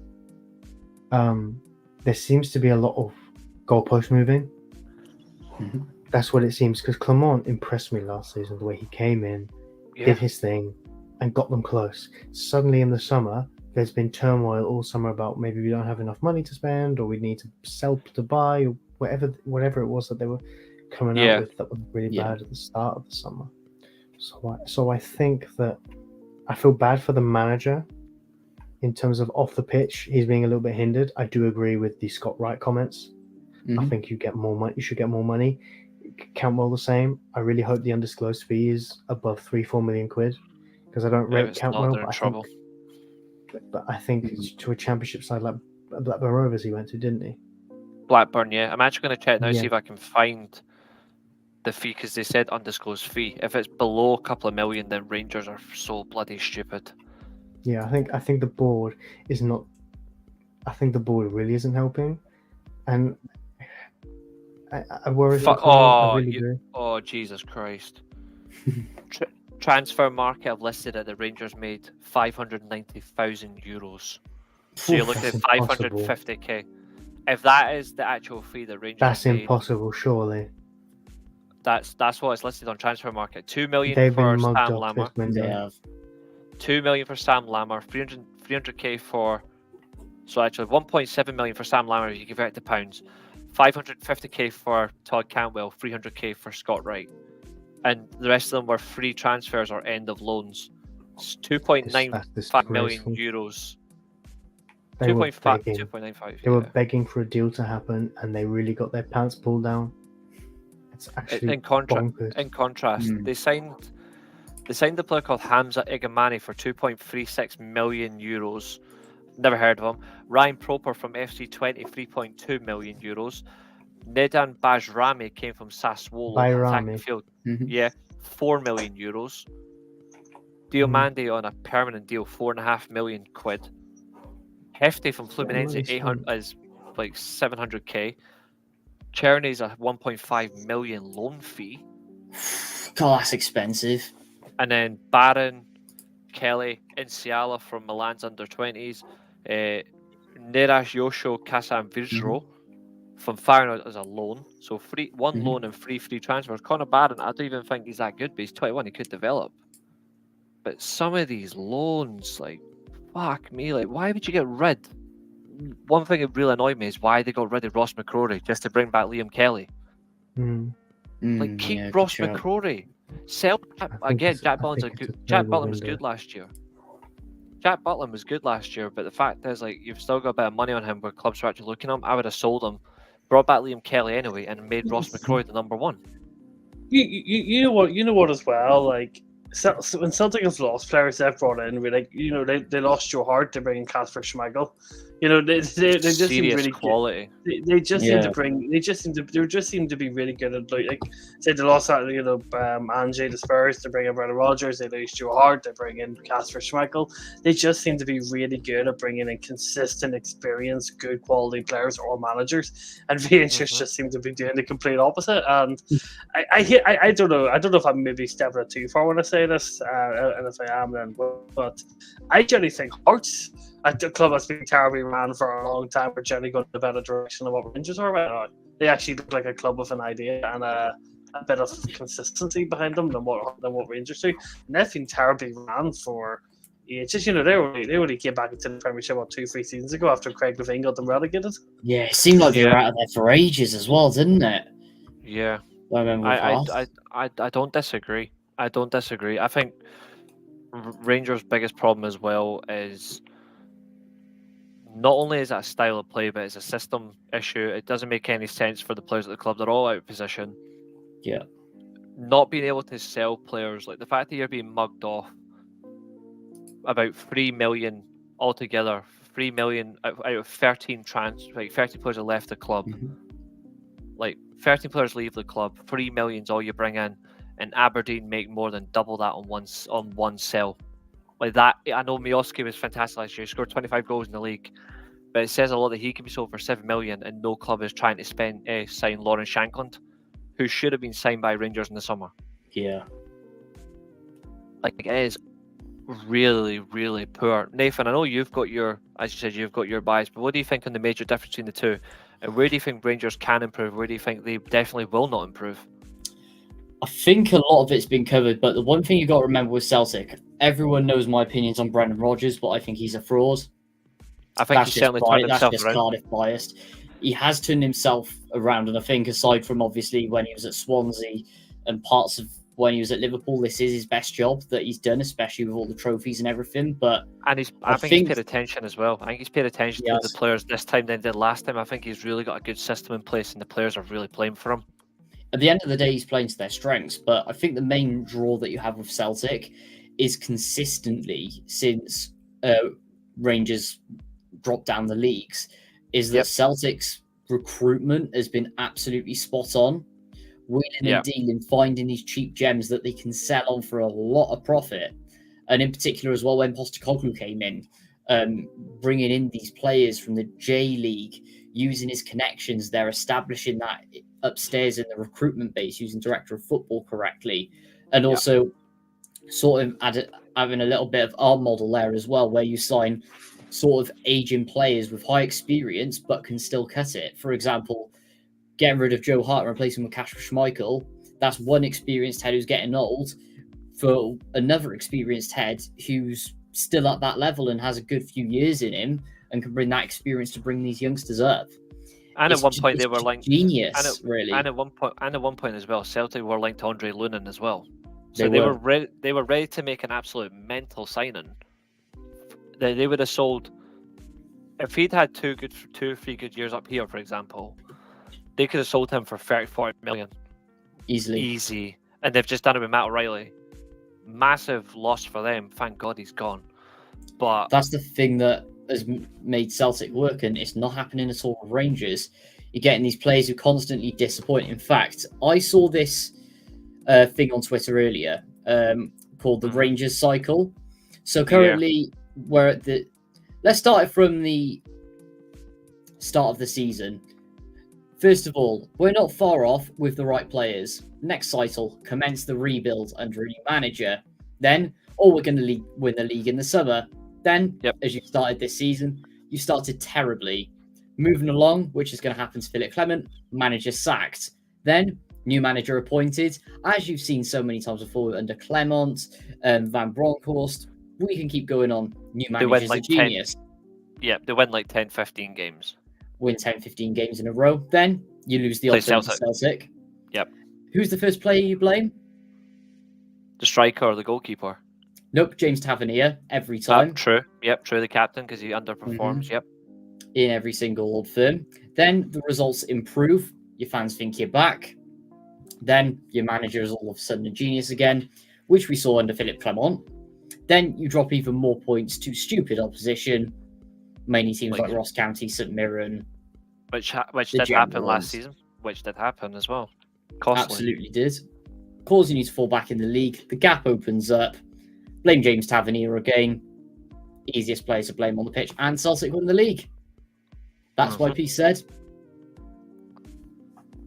That is fundamentally fact. And I'm not advocating for Clement to be sacked, but I do think he will at some point just go. I think they will go.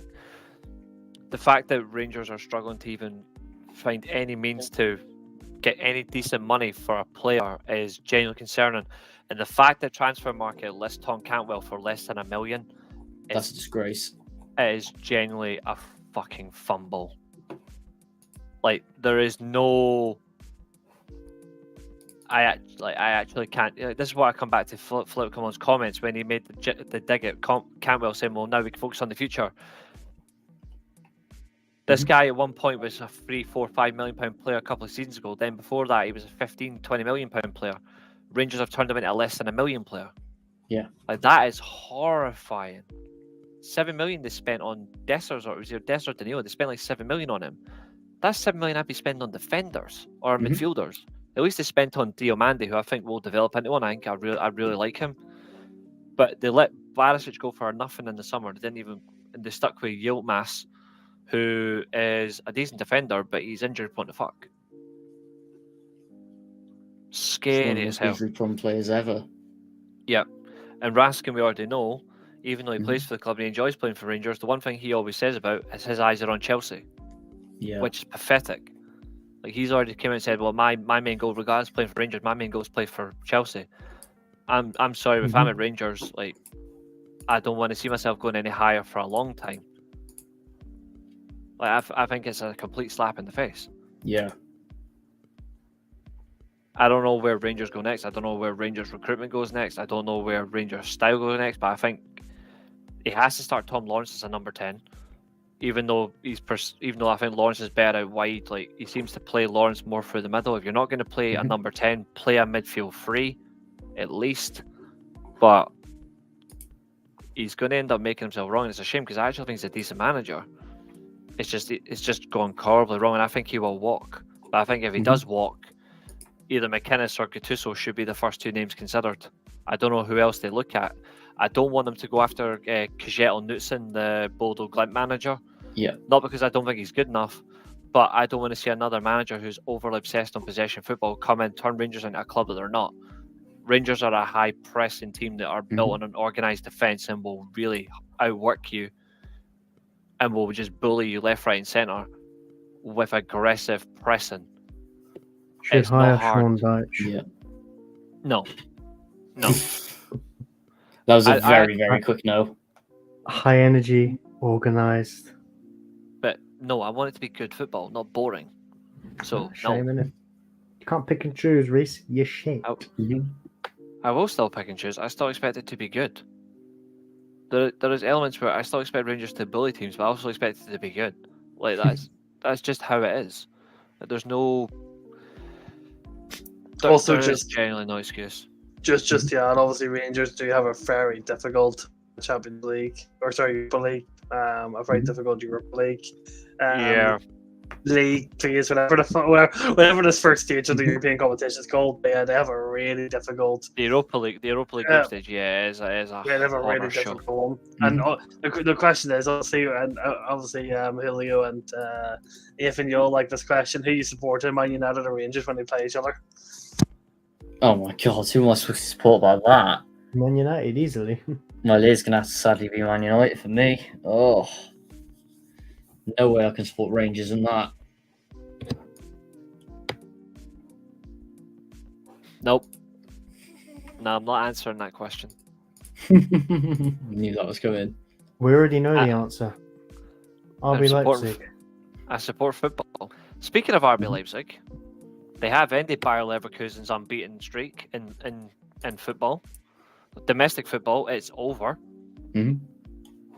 And to think it was purely down to Leverkusen sleeping on Openda again. We saw it a lot last season, though, didn't we? With where they had to rely on them massively coming back in the second half of games, and most of it, you're talking 90 of some bajillion minutes, and it happened like 5, 6, 7, 8 times last season. I know you guys had this conversation like 2 months ago, but I have to obviously say this because I've not been on the show. I still would love to know how the hell Vincent Kompany got the Bayern Munich job. Still to this day, I don't care how well he started. I would still love to know how he got the job. Julio, if you do, mate, It is that's fine. unbelievable. Understandable, mate. Understandable. If he obviously he might crash it. I appreciate that. Yeah, fine. I'm ready to crash. If I'm being honest, I'm just That was really fun. unwell. So I've really enjoyed tonight. Yeah, Have fun it's for the rest fine. of the show. Josh, Good it's seeing been you. so good to see you, mate. Honestly, need to see you more. GG, often. Julio. Oh, absolutely, mate. Wish you all the best. Better soon. To the other two, Nathan, see you soon. Reese, up yours, my See you. friend. No thanks. I'm only messing. Have a good night, gentlemen.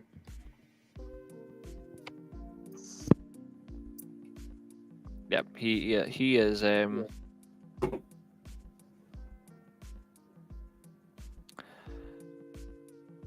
Aye. So he's no well, but we'll carry on. So ifs and bounds, done plenty on my clubs. One other one, Fonseca, get out of AC Milan. Just Awful. fuck off. Like he's had a horrible start of the season.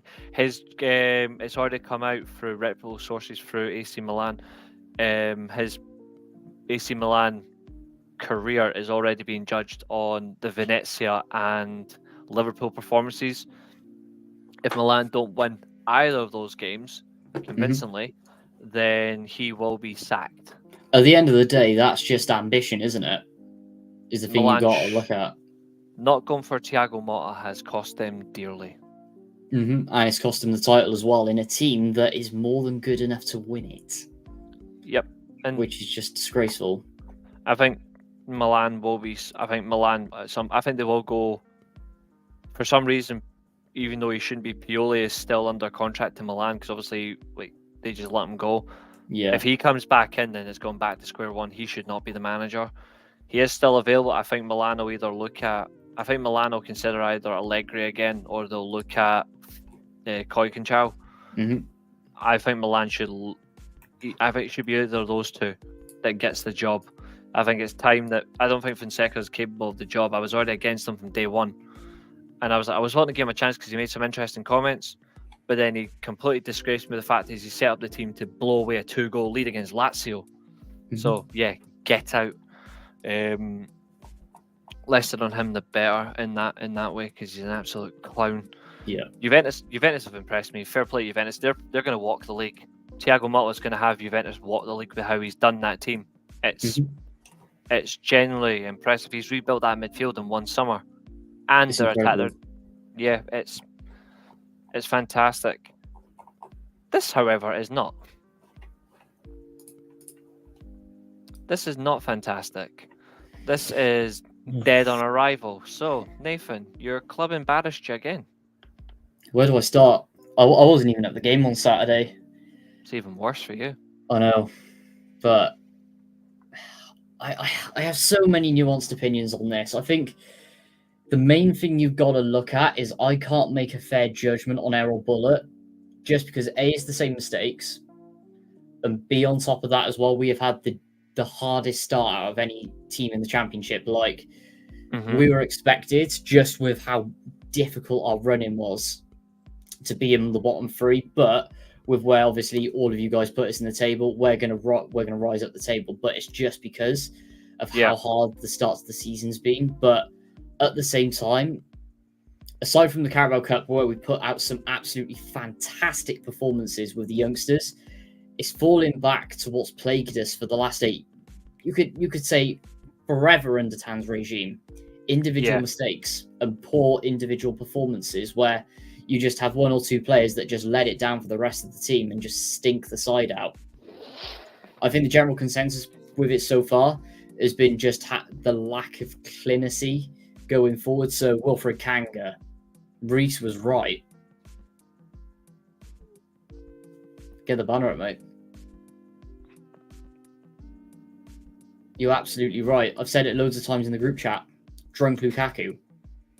Yep. He has been woeful. I know he's held up the ball well, but just looking at the way that he's trying to play in his own system, not what Errol Bullitt wants this team to play like. He wants the balls over the top. Bullett's not playing that this season. He's trying to build around his new system. He's brought in the players required for it. Like, for example, let's get our team up for the game against Middlesbrough that I wasn't at. So had Liquid in goal, aka Ethan Horvath, who's been by far the worst keeper in the Championship this season. We had a back 4, or we should say a back 3, considering Callum O'Dowd is still playing at left back. We've got Perry NG, Callum Chambers, and Jesper Darland, which, in my opinion, that's a ridiculous backline for the Championship. Exactly. Like, bearing in mind, we got Darland for just under 5 million, and he's already proven that he's just amazing. Amazing on the ball, amazing last-minute tackles, loads of pace, so comfortable on his feet. He's going to be an asset that we're going to sell really well. Then a midfield duo of Manolas Siopis and Alex Robertson. Alex Robertson's been amazing since he's come in that midfield position. Siopis has blown hot and cold. He has too many mistakes in him at the moment. He is an engine in midfield, but I do think he does need to be dropped at the moment. Mine doesn't help that Joe Rolls is out injured. And then the 3 in front of him, we're playing Yaku Mete on the wing. That's just because El Ghazi needs to get his fitness up since he's been out of playing football for a year. He's going to be great when he comes in.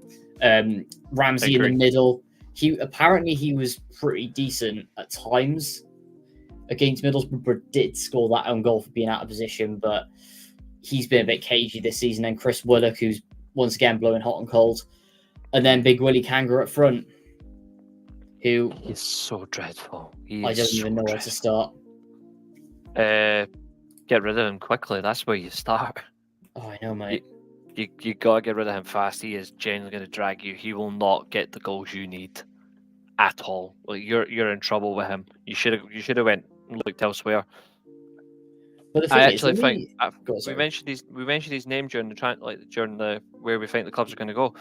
There was one name I mentioned, and he plays for a club that's being managed by Wayne Rooney. I think Cardiff could have got Morgan Whittaker, no problem. I think I said Rangers should have signed him in Shankland. I think Cardiff could have got Morgan Whittaker, and he would have been quality for you. I don't think he would have come, to be honest. Reason being is he's Swansea Youth Academy. To be fair, Harry Kane's an Arsenal fan. He played for Arsenal Academy, he played for Tottenham, so... that's true. So but at the end, he could, but I don't think he'd do it. That's the only thing. Like, the thing is, when you look at, unlike Arsenal, Tottenham, Sol Campbell, Harry Kane, list goes on, Cardiff Swansea this century, even past the 1980s, rarely happens. So the only ones I can think of, Rob Burrows managing both teams. You had Tosh the manager and Tosh the coach. Then just a few others as well. Andy Legg was one, Jason Bowen was one, but really it's not that many players. And I don't think that would happen. It'd be an insane signing and do bits for us, but yeah, I just don't think it would have happened. Really good suggestion though. Even Conway as well. Like he's going to have an interesting one this summer. Like Tommy Conway, not summer now, but like he won't end up back in Scotland again. But there's a chance that he'll still be in the Scotland team. Mm-hmm. He'll be our starting striker. He should be considered. Like, but mind you, he plays for a team where getting him out of might be difficult. You definitely need to get a striker or two in January. You definitely need to get defence sorted. Midfield is probably your strongest asset, but I worry that you guys will slip. I thought you would do a whole lot better. You've had an awful start, but you can still turn it around. But you need to start getting players in. The fact that you signed a player from Salzburg who's actually genuinely good and then loaned them straight back out is an absolute disgrace. Only Cardiff would spend a couple of million and then loan a player straight out when you badly need a player in your team. I know. The thing is, with this club, just nothing surprises me anymore. And that was like our key position. Bearing in mind, we're not even playing a left back either. Like, how much we spent £8 million. Jasper Darlin, 4.1 million. Rocco Simic, 2 million, yet goes straight back out on loan. Will Fish, 1.2 million. That's a good signing, though. That's a very good signing, but he's Fish flopped himself out of the team. I haven't even seen the guy yet. He's not even played in the Carabao Cup for us. Alex Robertson, 1.15 million. Good signing. He's played really well for us. And then Willie Kang, he is Man City. Portsmouth last season, excellent for them. And then Wilfred Kanga with a loan fee of 500k. Cancel it. I know. Just have that fee cancelled, and you might actually get some enjoyment. Because I genuinely feel sorry for you. Like it's horrible. It's the same problems every single season when it comes down to recruitment. It's slowly getting better over the time, but it's still delusional. You know, it's extremely delusional. It is, but it's not as delusional, at least, as below us. Josh. Signing everyone. Yeah, Chelsea's summer. Pochettino has been binned. Maresca is in. Chilwell was apparently wanted by Man United. Raheem Sterling has joined the never-ending story that is Arsenal is your retirement home. You've maintained Nicholas Jackson, who I think is a decent player in there somewhere, but not as a striker. You've re-signed João Felix. You have signed Dewsbury Hall. You've signed the kitchen sink. And yet, only two players stand out in your team from an attacking sense, and that's Madueke and Palmer. And Kunku's yet to find his feet, but he is when he actually finds his feet, he is going to be your best player regardless. On top of that as well, he's constantly played out of position since he's joined Chelsea as well. Yeah, that's really it's insulting. Your defence is holding strong. Your goalkeeper's wank. And Reece James is never going to be fit again. So where are you right now with Chelsea? Just on that point, I find it absolutely hilarious that we loan out Pekovic to Salzburg and we keep Robert Sanchez as our starting goalkeeper. Robert Sanchez is atrociously bad. He's not Premier League level, never mind Chelsea starting goalkeeper. I don't know how he's our starting goalkeeper. And the goalkeeper that you spent at one point a record fee for is now at Bournemouth on loan? Is that where Kepa's? Well, the really funny thing is Kepa signed a new contract as well with that loan too, which I don't really know why, but anyway, listen, I think it's on record that I think these new American owners have came in and have played Football Manager and have just basically splashed cash. We had, I think, 43 players on the books just before the summer transfer window ended. And we still do have Ben Chilwell at the club, and he is not going to play any part. He is not going to play for the first team. He's not going to be on the bench. He's not going to play Carabao Cup. He's not going to play any part of it. Like Chilwell's going to be. He doesn't get ahead of Coco Melon. He Well, does not get ahead of Coquelin at left back. Well, he's not going to get in the team anyway, regardless. Like, we could have 5 injuries at left back and he'll still not get in the team. So, we've got Yeah. Chilwell. We're paying Chilwell 300k a week or whatever he's on. He's not going to play a single minute of football at the football club. 300K. Obviously, 300K. Sterling just about left. We finally got rid of Romelu Lukaku. We got rid of Pekovic. Axel Dieste, he's still at the club, but he isn't wanted. He was actually quite. He's a good defender as well. He's a good defender. He's just not. He played really badly in the second leg in the Conference League. I think the system doesn't help Disasi. I rate Disasi at Lyon. He's not very good with the ball at his feet. He's not. That's how we play. Yeah, I think the signing of Dewsbury Hall is a bit questionable now, because when you look at the players that we have in the midfield area, and obviously Caicedo, and so he's not good enough for Chelsea either. Which one, Caicedo or Caicedo? Yeah. I don't think Caicedo's good enough for Chelsea. I think Lavia and Enzo Fernandez are better. That's what I'm saying. I agree. Yeah. You've got Latvia, you've got Caicedo, you've got Chikamenga, you've got Matabeke, you've got Cole Palmer. I just don't think the sign of Dewsbury Hall made much sense. I know you've got João Felix into the mix as well. You've got Jadon Sancho as well. So I think the signing of Dewsbury Hall was a bit of a panic signing, because they obviously didn't expect to get João Felix in, because even though it wasn't an official swap, obviously us giving them Conor Gallagher meant that they were able to sell João Felix. So even though it wasn't an official swap, I do think that obviously played a big part in that happening. I think Jadon Sancho was very last minute, because Jadon Sancho was United. No one else was really going to take him, so then we got a good deal for him. I'm pretty sure there is an obligation to pay as well. If 25 million next summer, yeah. So, there's things like that have came into play. I do think this chance, and then obviously towards the end of the transfer window, obviously Victor Osimhen didn't work out, but I think you guys are going to talk about that, because it's obviously a bigger picture than just what happened with Chelsea. There's a much bigger picture to that. There is. So, and then obviously towards the end of the window, it really was just who the hell can we get out, off the books. I do think Chelsea are in a really precarious situation, because they are probably looking at FFP problems here. I don't know if the players that they got off the books there was enough, but they are still paying some of Kepa's wage. They are still paying some of Sterling's wage. Obviously, they're still paying some of Pekovic's wage, even though they've softened the blow is still there. They're paying us so much money to so many players. Obviously, João Felix. We got Felix for a good price, but still wasn't cheap. He signed Dewsbury Hall. He's on the bench, so there's going to be a lot of players that are not going to be in the squad, like Ben Chilwell.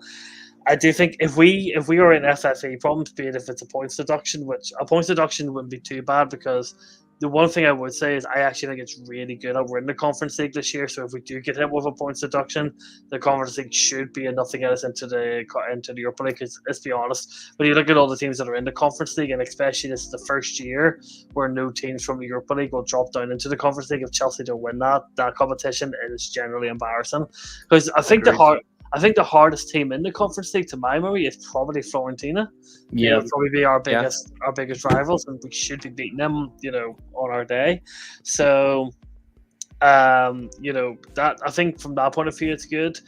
If we get a chance for Bano, we're pretty much screwed, because there's so much holes in that team. There's still, right wing. I think there's still a couple of holes. Midfield, a wee bit. Right back, because I think, as you say, Reece James' injury. Reece James just keeps getting injured now, unfortunately. And Mario Gusto is our only right back. We don't have a goalkeeper, because I don't know how Robert Sanchez is our starting goalkeeper. I don't know why we didn't give it a head and kept Pekovic, because Pekovic was good towards the back end of last season. I know we did sign that other fella. He's been playing in the Conference League, but I don't know very much about him, if I'm being perfectly honest. So as you can see, I'm not really saying too many positives. And then also, like, in the mix of all of this, we basically forced Poch out to bring in a man who's had one season in the Championship, and yes, he got promoted. He went through a really bad spell at Leicester that nearly choked promotion in the first place. We enjoyed that show. We called it the Leicester choking. It was fun. Yeah, I've actually not been. I don't think Chelsea have been too bad. Like, against Wolves, first half average, second half incredible, and then against Crystal Palace, first half really really good, second half we kind of maybe ran out of steam a wee bit and we end up getting a draw. I think he's doing a decent job at the moment, but at the end of the day, as a manager, like if any of us walked into a club when you have 43 players on the book and half your players are not chin with the squad and you're freezing them out, that's difficult for any manager to walk into. Pep Guardiola could go in there, Jurgen Klopp could go in there, Sir Alex Ferguson could go in there, and any manager would struggle to walk in. So I don't think there's any manager out there who could walk into Chelsea right now and immediately fix the situation. He said something after the Crystal Palace game which maybe angered a lot of Chelsea fans, but he was right. This is not the same Chelsea Football Club of 3 years ago, of 10 years ago. We're not a team competing for leagues or for titles. We're a club that's in a massive rebuild that has a lot of players that needs to sort out. And yeah, I think Chelsea will probably finish fifth or sixth this season, because I don't think the squad right now is consistent enough to get into the top four, but I think they have enough to finish higher than what they did last season, because Nicholas Jackson doesn't take his chances enough. I think the midfield pairing doesn't always work out. Wesley Fona, he can never stay fit for a season. We don't really. He ain't that good either. He ain't that good. He needs to go. We're not the strongest in the left back position. We're not the strongest in the goalkeeper position. I do think we'll throw all our eggs and stuff into cup competitions this year in the Conference League and the FA Cup, and I think we'll probably finish in the Europa League spot. But yeah, I think at the end of the day, Chelsea's issue is again chopping and changing the manager. Thomas Tuchel to Graham Potter to Pochettino to obviously the new man. Again, the same thing I said with Rangers. And then when you add 43 players on top of that, because you keep signing players and then they don't work out and then you can't get them off the books, it's just not a good success. We need consistency. I hope this man works out, but I think you guys probably said it when he got hired. He's probably not going to last until next season because he just doesn't have the experience to deal. Like, once the Chelsea, if he goes through a bad run of results here and the Chelsea fans get on his back, he has no clue. He'll have no clue how to fix it, and he'll be gone. And we all know Todd Bowley isn't scared to pull the trigger. And then who do we bring in next? Because he's going to come to Chelsea with all of this going on at the moment. It's not an appetizing project to come to. Marco Silva? Potentially, but again, he's got a really good setup of film. He's got everything he wanted to a film at the moment. So I don't know what happens if he's get rid of Maresca. I don't know if he will last. I think there's so many problems there with him. Exactly. I don't know. I don't want to talk too much about him. The preseason was not great. We got tanked by every club, including Celtic, in preseason, other than Club America. Club America is the only team that we beat. We were 3-0 down the City in 20 minutes.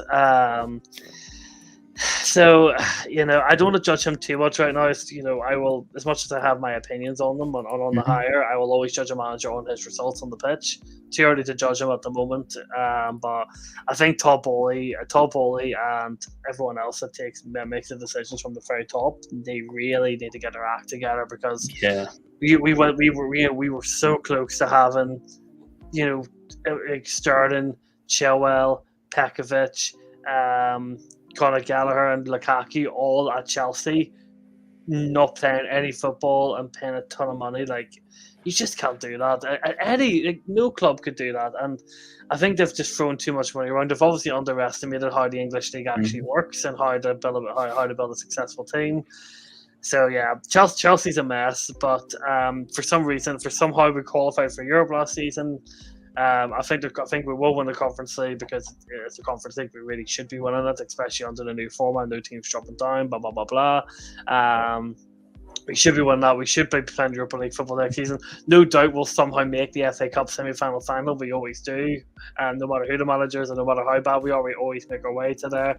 Maybe do win the League Cup, but I do think the league we're going to struggle, because I just think there's just better teams than us, to put it simply, and some of our big name players just don't perform enough. If Sancho comes in, performs consistently, if João Felix comes in, if Jackson can start finding a net, if we can maybe finally figure out how to get the best out of Enzo, we could really kick on. But like, when you got Robert Sanchez as your goalkeeper, you're going to be conceding goals for fun, because that guy can't save a flipping Like, I can't save the fucking civil shot, and his distribution there is- is horrific.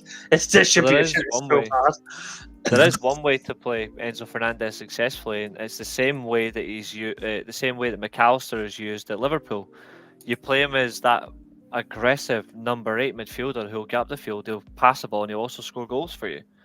Like, Enzo Fernandez is a fantastic box-to-box player, and you're playing him like a holding midfield player. He can't do it to save himself. But yeah, there's so many flaws with Chelsea that I don't know if he'll turn it around. I think he's got a chance, but it's going to take you a hell of a lot. We will certainly see. Final topic of the night. This is just one it's just been bugbearing. It's been on my mind today, and it's because of Victor Osimhen's agent. Absolutely. But it's appropriately titled "Agents Screwing Over Players." Now, we know Napoli's owner, Aurelio De Laurentiis, is the most psychotic owner in world football. He's the most hardest owner to negotiate with. Ourselves, the amount of times we tried to negotiate for Kalidou Koulibaly, the amount of times we tried to sign Sergei Milinkovic-Savic, who's now playing in Saudi Arabia as well, with Koulibaly, ironically enough. Victor Osimhen is the latest on the list to suffer because his agent, one, did a Harry Kane on him where he outpriced him, made it hard to physically get him out of the club that he plays for, so he can't move anywhere to try and improve himself. Harry Kane's now luckily at Bayern Munich. His trophy curse continues with him. It might end this season, but even so, Harry Kane is genuinely, he was robbed of a potential move to another club 2-3 years ago. Which would have, looking in hindsight now, and hindsight's a great thing, that would have benefited Tottenham more. Yeah, whereas now Massively. it certainly hasn't. Yeah. Victor Osimhen, whether it be himself apparently, where he's wanted more money, I think he wants what he feels he's worth, considering what he's done in Napoli in the past 3 seasons, where he's generally, in my opinion, a top 5 striker in the world. Osimhen is now playing on loan with an option to buy, not an obligation, an option to buy for Turkish champions Galatasaray. Now, I am not saying this to disparage Galatasaray at all. They have got some very good players. Dries Mertens still at the club, Mauro Icardi's there. But even like obviously the league brings in Mourinho to the league now, which is interesting. They've got a midfield of Amrabat and Fred. Like they've got Edin Dzeko, they've got El Nesri, they've got say Maximin on loan. But it's alarming that a player of Osimhen who is valued at 100 to 120 million euros, for example, 120 million pounds if that at one point by Napoli, is now an option to buy, but also a loan at Galatasaray when he should be either at the Premier League or even like with Milan, who were looking for another striker, could have tempted Napoli as well by saying, well, we'll take him. But instead, he's now out of option altogether. He's been phased out by Conte for no reason, instead of favouring for Lukaku. But he's never going to get back into it again. So agents are really screwing over their representatives. He's looking at the really funny thing about that loan too is there is this thing. There's this whole thing that said Chelsea go back for Osimhen here in January. He will be allowed to leave Galatasaray to come to Chelsea. Like, Fabrizio Romano tweeted it, but basically he has this thing. So obviously he'll play for he'll play for Galatasaray between now and January. But if a big club, like a bigger club than Galatasaray, comes in for him, he will be allowed to leave Galatasaray. Now Galatasaray will get a fee of whatever amount for it, but he will basically be allowed to leave straight away and go straight to another bigger club. Which just defeats the whole point of not going to Chelsea, which, makes no sense. It is his representatives, though, that's the bigger thing, because they are pricing him out on wages as well. I don't think all these players are definitely taking more money, but I think there's some who definitely do want more over their career. I think Osimhen just wanted to feel like he would have taken the same wage at Chelsea, probably got more rewards, like extra bonuses and shit. But he would have been doing what he's been doing at Napoli, he'd be scoring goals for fun. Now he's been completely phased out by Conte, who's an absolute wankfest over Lukaku. Whereas if he had played like the 3-4-3, for example, that he played at Chelsea, we know that obviously in Serie A, Conte favours a 2-man striker approach. Napoli only have 2 strikers that are interested in, well, they had obviously it's Raspadori and Osimhen. Whereas he's got wingers like Politano, he's got wingers like Kvaratskhelia. He should have just persisted with a 3-4-3 and just, you still would have had the same effect. And Osimhen would have been buying the goals in for him. I do not understand why he phased him out for Lukaku. Osimhen is 7 years younger. Can I just quickly add to? I don't know why Napoli why obviously the Napoli president's even letting Conte do this, because we all know Conte doesn't have long-term stability as a club, and Conte's record, one, Conte's record in Europe's terrible, so Napoli are guaranteed not to do well in Europe, and two, Conte as a manager in general is on a decline. He is not doing well in his recent club. So why would you let him phase out one of your biggest players, one of your biggest values, when he's probably not going to be there in 2 seasons' time? Like, I would have been like, if I was sat down with Conte and I was like, right, Conte, you want to be here, that's fine, but you have to work with this player. Don't just let Conte come in and ruin your club. Like, Conte won't be there in 2 seasons' time. He might come in, win the league with Napoli next season. You know, they'll get knocked out of Europe really early, and then next season they'll struggle and he'll get sacked, and then boom, Osimhen's away on a cheap deal somewhere else, and then Napoli have got no one. I agree. Nathan, anything else you want to add on this, particularly age, but also Conte's decision itself, just to completely freeze him out of the team? Yeah, I think it's absolutely disgraceful for me, but I would like to just mainly touch on the thing with agents. I think the first big one that I remember was the Raheem Sterling gate, between his move between Liverpool and Manchester City. His agent just did that for complete greed with the wage demands that he tried to get off Liverpool. Yeah, and I think, especially for his age as well, and considering he broke through into that Liverpool team, but he wasn't like their main man. At the end of the day, I think we're seeing it a lot now that agents are putting themselves and their sort of personal commission over the actual what's best for the player, and it's just complete greed. And the thing is, it's bad for me to say, but I think players have a responsibility as well for it. Because at the end of the day, if you know your agent is profiting over you and is doing what's best for them instead of what's best for your career, just sack him. Yeah, I think go for a new management company. You know, there is discussions that Osimhen is looking to bin his representatives, and he wants to get someone new. He should. I think another thing that's in town as well, there's another obviously ridiculous transfer saga that happened for many times, and he's a disgrace. What he did was Donnarumma. Yeah. What he did with Mino Raiola, I mean, he played 300 Milan games coming through the youth academy as a 16-year-old while still doing exams. Gets like random game over over Diego Lopez. He's been in the team ever since, and all he kept doing was demanding money and money and money from the club when he's a youth academy. And now every Milan player is like wishing hell on this guy for what he did. Exactly. And at the end of the day, he left on a free for big money to PSG, big contract, left for nothing when Milan should have got a transfer fee. Absolutely, and that is because all because of the agent. Yeah. Raiola. Just because he wanted, and not only that, it's the knock-on effect as well. It doesn't just affect the player and his prospects, like he's going from a prospective league in Serie A, increasing his transfer value in a team that is now fighting. Well, less said about this season, but going to PSG where you're in a Farmers League, no offense to Liga, there's nobody there. Exactly, there's no one there to increase your transfer reputation, which could cost you wages in the future. So at the end of the day, you just completely ruined him. And like, I don't know, to be honest. It's just greed. It's just complete greed from the agents.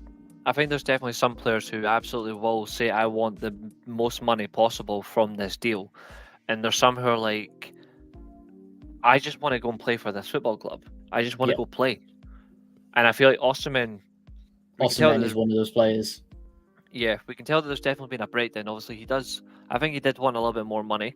I think he did want something like a little bit more, like an increase. So he won the league. But he won the league with them. So I think he's entitled to say, I just want like a little bit of an increase. I don't think he's put into proportion. I don't think he's come and said, I want 300k a week. I think he's just said, I just want a little bit more for my contribution to this league title winning team. Which now is understandable. That's just basically like your agent asking for a new contract. Simple. Whereas then you have all these demands saying, "Oh, I want this, this, this, and this, or I'm going to leave the club. I'm going to hand in my transfer request," similar to what Harry Kane's agents did. Yeah, that went too far. And to answer your question, it is. It's like Shaun of the Dead meets train tracks. Shaun of the Dead meets train spotting. Love Good, it. good to see you, Paul. Hello. But that is the underlying problem for me, is who is right, who is wrong. I think Osimhen just wanted a little bit more money out of Napoli, concerning the fact that he won them the league. He scored over 30 freaking goals that season alone. 40 goals actually in all competitions. And they're like, nah, we'll just get rid of him. I think they've really disgraced him. And I said it before, he should be playing a top 5 league, because for me, he's a top 5 striker in the world. It's just ridiculous. I'll say even more ridiculous in this way. In the summer that Osimhen has gone on loan with an option that might even go through, Felix goes for big money. Xerxes went for big money. Julian Alvarez went for big money. And yet, Osimhen can't even get a fee. And Lukaku goes for what, 50 million or something to Napoli? Even with his absolutely shocking performances over the last few years, that says it all. Like, why are Napoli wasting 50 million on him when they've spent like 40 million odds on McTominay and Gilmore, right, rebuilding the midfield? Yeah. Like, Napoli should be more focused on improving the midfield and improving their wing backs and supplementing the wing options. Like, I would have just stuck with Osimhen and Raspadori. Just play one up top in a 3-4-3. Conte is so much better with a 3 than he is with a front 2. Napoli do not suit a 3-5-2 or a 3-4-1-2. They don't suit a 2-man striking team. It is absolutely insane from Conte.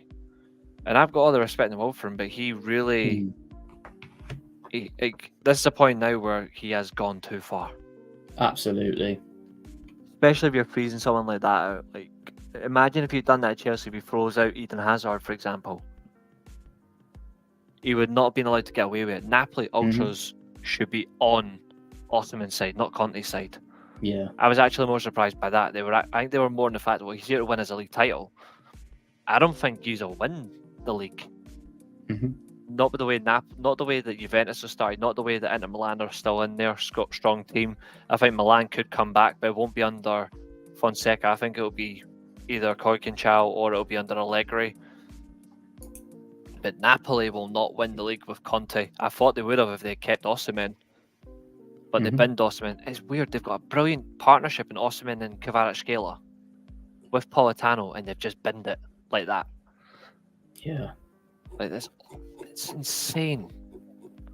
Like, one thing Conte does really well is he gets teams to press really high, and they press teams really well, and he's got a good short passing direct game that creates a lot of chances, scores a lot of goals. And he likes to play with wing backs in that way. You had the perfect 5-man setup. Di Lorenzo, he's actually whoever they play left wing back, Politano, Kvaratskhelia, Osimhen with Raspadori behind. He actually had something. All you had to do was just improve the centre backs in the central midfield, supplement the wing backs a little bit stronger. He had something. Perfect opportunities he's wasted. All because he loves Lukaku, who is absolutely washed. Yep. Any closing comments for you lads on that before we wrap up tonight? It's great to see you, Josh, as well. Yeah, absolutely. Great to see you back, bud. Yeah, good nothing to add. I think it's been absolute. Obviously, I turned up here unannounced tonight, so thank you for having me. Not picking me off. Yeah, it's been a pleasure. I've definitely missed doing these shows. Unfortunately, my life doesn't let me come on here as much anymore. But anytime I'm free, I'll definitely come on, because obviously this show is. I'm pretty sure this show is 3.5 years old now. This season, obviously, it's transferred from one channel to the other. Now it has its own channel under you guys.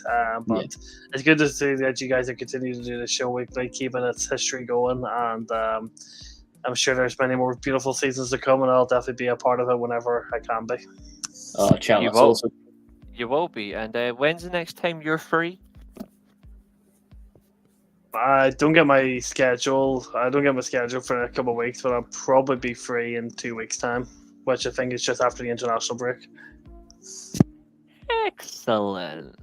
Because I want you in Lucky Lot. Everyone that's watching this, there's 3 people watching, including me, so it's all locked on here. So I'm gonna clip this in case you try back out of this. Actually, I'm gonna prove a point right now. Wait, there we go. You're not backing out of this. You're not backing out of this. On record. Entire screen, record audio. Start recording.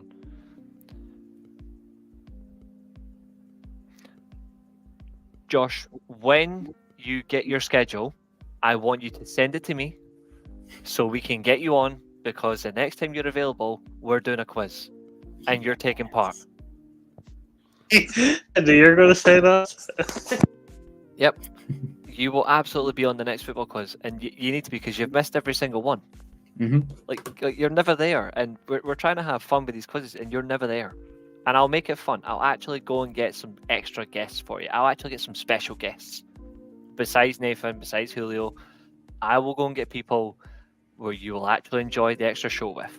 If you actually join this quiz, I will make extra effort. Well, once I get the schedule, I will make sure next week, absolutely. Right, 2 hours 25:26. He said that he will certainly send the schedule. So guys, you have all heard that. And that's a 56-second recording. I will put that on Twitter, saying this guy's backed out again if you do not do this. And I will tweet not just a Chelsea fraud, but he's a quiz ducking fraud. Look, Yes, you've absolutely. got to join this time. You have to join this time. Because the quizzes are actually good. You know they're good. So there you go. The next shoot. So yeah, Absolutely. there we go. So I'll make it happen. You've heard it, guys. He said it. He will absolutely make this one. He can't duck out this one. And I'll make it a fair deal. You do that. I'll say this to Nathan as well, because he likes the same thing. I'll make you a fair deal. You actually come to this quiz, and then I'll bring you on the same steel chair show anytime you want. The same the same show that the 2 of yous. Oh, amazing. Sounds good to me. Just to let you know, Fatal Firestar's got you knocked as well, mate, because he's laughing at you. Excellent. Fatal Firestar, lock and load, my man. Like, you just keep it going. Like, there's no way. No, Catherine, thank you very much. I'll make it even more special. I'll make it even more special. Not only will he be on the quiz, not only will I be the quiz master, not only will Doug be on it, because we'll make sure Doug's on. We'll try and get George. We'll try and get. I think George has. I think George hasn't been on the show longer than I haven't been. It's been a long time for him. I'll leave that one to Nathan. Nathan can try and get George. Nathan will also get Neil. We'll get Brad. Whereas me, I'm going to be dipping into this guy's DMs. He's actually going to give it a go. Me and old man Paul have not spoken face to face since Clash, so we are going to have a conversation. Paul, be expecting a message from me in the next week and a half or so. You will be contacted, sir. You will be joining this quiz, and we'll have some fun. Do you want to know the funny thing as well about that? That was now 2 years ago. I know, I know, it's mad. Oh, Clash the Castle on Wheels, yes. Yeah. Edge and Mysterio had a match. Yeah. Oh, there's something that's actually coming here. 1 second. Oh, yeah. Yeah, this is a nice touch. We're going to end on this. BBC Sport Tees. Twitter account. Yes. Now there's no way that you can hide Josh. Fatal Firestar will be in the chat. You cannot hide anymore. BBC Sport Tees Twitter account have come out. Obviously, they're for Teesside, County Durham, and North Yorkshire. They've actually done an interview with Neil Warnock regarding Sobamba. It is on their Twitter account. I'm going to drop it in the chat for everyone now. One quote that stands out, he called him a gentle giant. Absolutely was. So he has obviously referred to him as that. It's in the chat for everybody. It's about 45 seconds, the video. Obviously, we can't play it due to copyright. Yeah. We can't. We will get absolutely struck down by the BBC. Mhm. Although, to be fair, they try to strike us down, we'll strike them down because we know a lot more about their presenters. Mm-hmm. It's not just 2 that you've got rid of. There's at least another 10. Well, I'm gonna stay up for Monday Night Raw because I am looking forward to seeing Joe Hendry make his Say debut on his Raw. name and he appears. Because Joe Hendry. Bronson Reed got COVID, so he's all anticipating in this triple threat match tonight. And Joe Hendry's just tweeted, "Say my name and see what happens," because Raw's in the same. Because Raw's in the same place at NXT. Raw's in the same place NXT was last night, so I think Joe Hendry's going to show up. It would genuinely be funny if he goes from losing the NXT title match last night, which I reviewed on the which I reviewed on the Weekly Steel Chair. So go and check that out. My channel. If he was to win this and then he gets the Fatal 4-Way and he wins the Fatal 4-Way only to lose to Braun Breaker. The really annoying thing is for right now for Joe Hendry with title matches is he's not going to win a title because he's still under TNA contract. Until he's fully signed with WWE, he's not going to win a title. That's the really sad thing. I don't even think he'll win the TNA World Title either. I don't think he'll win. I don't think he'll win it at Bound for Glory. But they think he's going to get. They expect Moose to defeat Nick Nemeth at Victory Road, and then Joe Hendry will get the title match at Bound for Glory. Really quick question, Reece. It's a simple answer. Did you find the whole the Hardy Boys and Joe Hendry entrance cringe or good? It was brilliant. I think that collaboration was absolutely genius. I loved that collaboration. I thought it was really it was absolutely class. I seen on Twitter the other day and I was like, wow, that is actually unbelievable. I liked the way they done that. I thought that was so well done. I like the fact that it opens strategically with obviously Joe Hendry's entrance. Standard, of course, and I just like the fact that in the Hardys. It was amazing. I will hold that firm. I really like that. I'm still a bit skeptical on this whole partnership because it's still favoured to one side. I hope it improves across the board swiftly and it goes mutually. But I did thought that was hilarious. I think Joe Hendry will probably get the main event at Bound for Glory and he'll probably still lose to Moose anyway. But TNA can't afford to lose a trick. They need to have him champion. But if he ends up going to WWE anyway, then there's no point giving him any more main event world title matches. The thing I respect about Joe Hendry is he's full time at TNA, he's doing full time with WWE, and even more, he's still doing all these small indie shows as well, which I massively respect. He turns out he's random. I think he had a match with Elias at an indie show there recently. Yeah, he's an absolute grinder, and I think a lot of people are underestimating him how good he is, how good of a wrestler he actually is. His entrance and all takes up obviously his big thing, but I actually think he's actually a good wee wrestler as well. Not just that, but he still comes back to Scotland to run his wrestling school. Yeah, I've seen that. Fair play to him. The guy's an absolute grinder. Fair play to him. Yeah, and they're the kind of guys I will always credit. I'll always credit the grafters, not the clowns are just in it for the money. Like Jake Cargill, who had an absolute generational head loss at that media scrum over one comment. Generational head loss. Unbelievable. But guys, 2.5 hours. It's been an absolute joy. Smashed it. To all that watch the World of Football podcast, thank you very much. As Josh correctly said, we are 3.5 years into this. It's our third full season, but we are certainly ramping up. We have got a whole lot more to do. It'll be Julio hosting next week, then me for the quiz, then Nathan will get 2 weeks in a row. Yeah, that's how it'll go. But we'll certainly be doing that. So Julio, obviously get well soon. Yeah, we'll see you next week for hosting, and you will be. And then we'll do the quiz where Josh will be on it. I'll certainly reach out, try and get some people to join. We'll have some fun. But in the meantime, ladies and gentlemen, happy days, enjoy, lads. Thank you very much. Bye-bye. Live on YouTube. And listen back on Spotify. This is the World of Football podcast.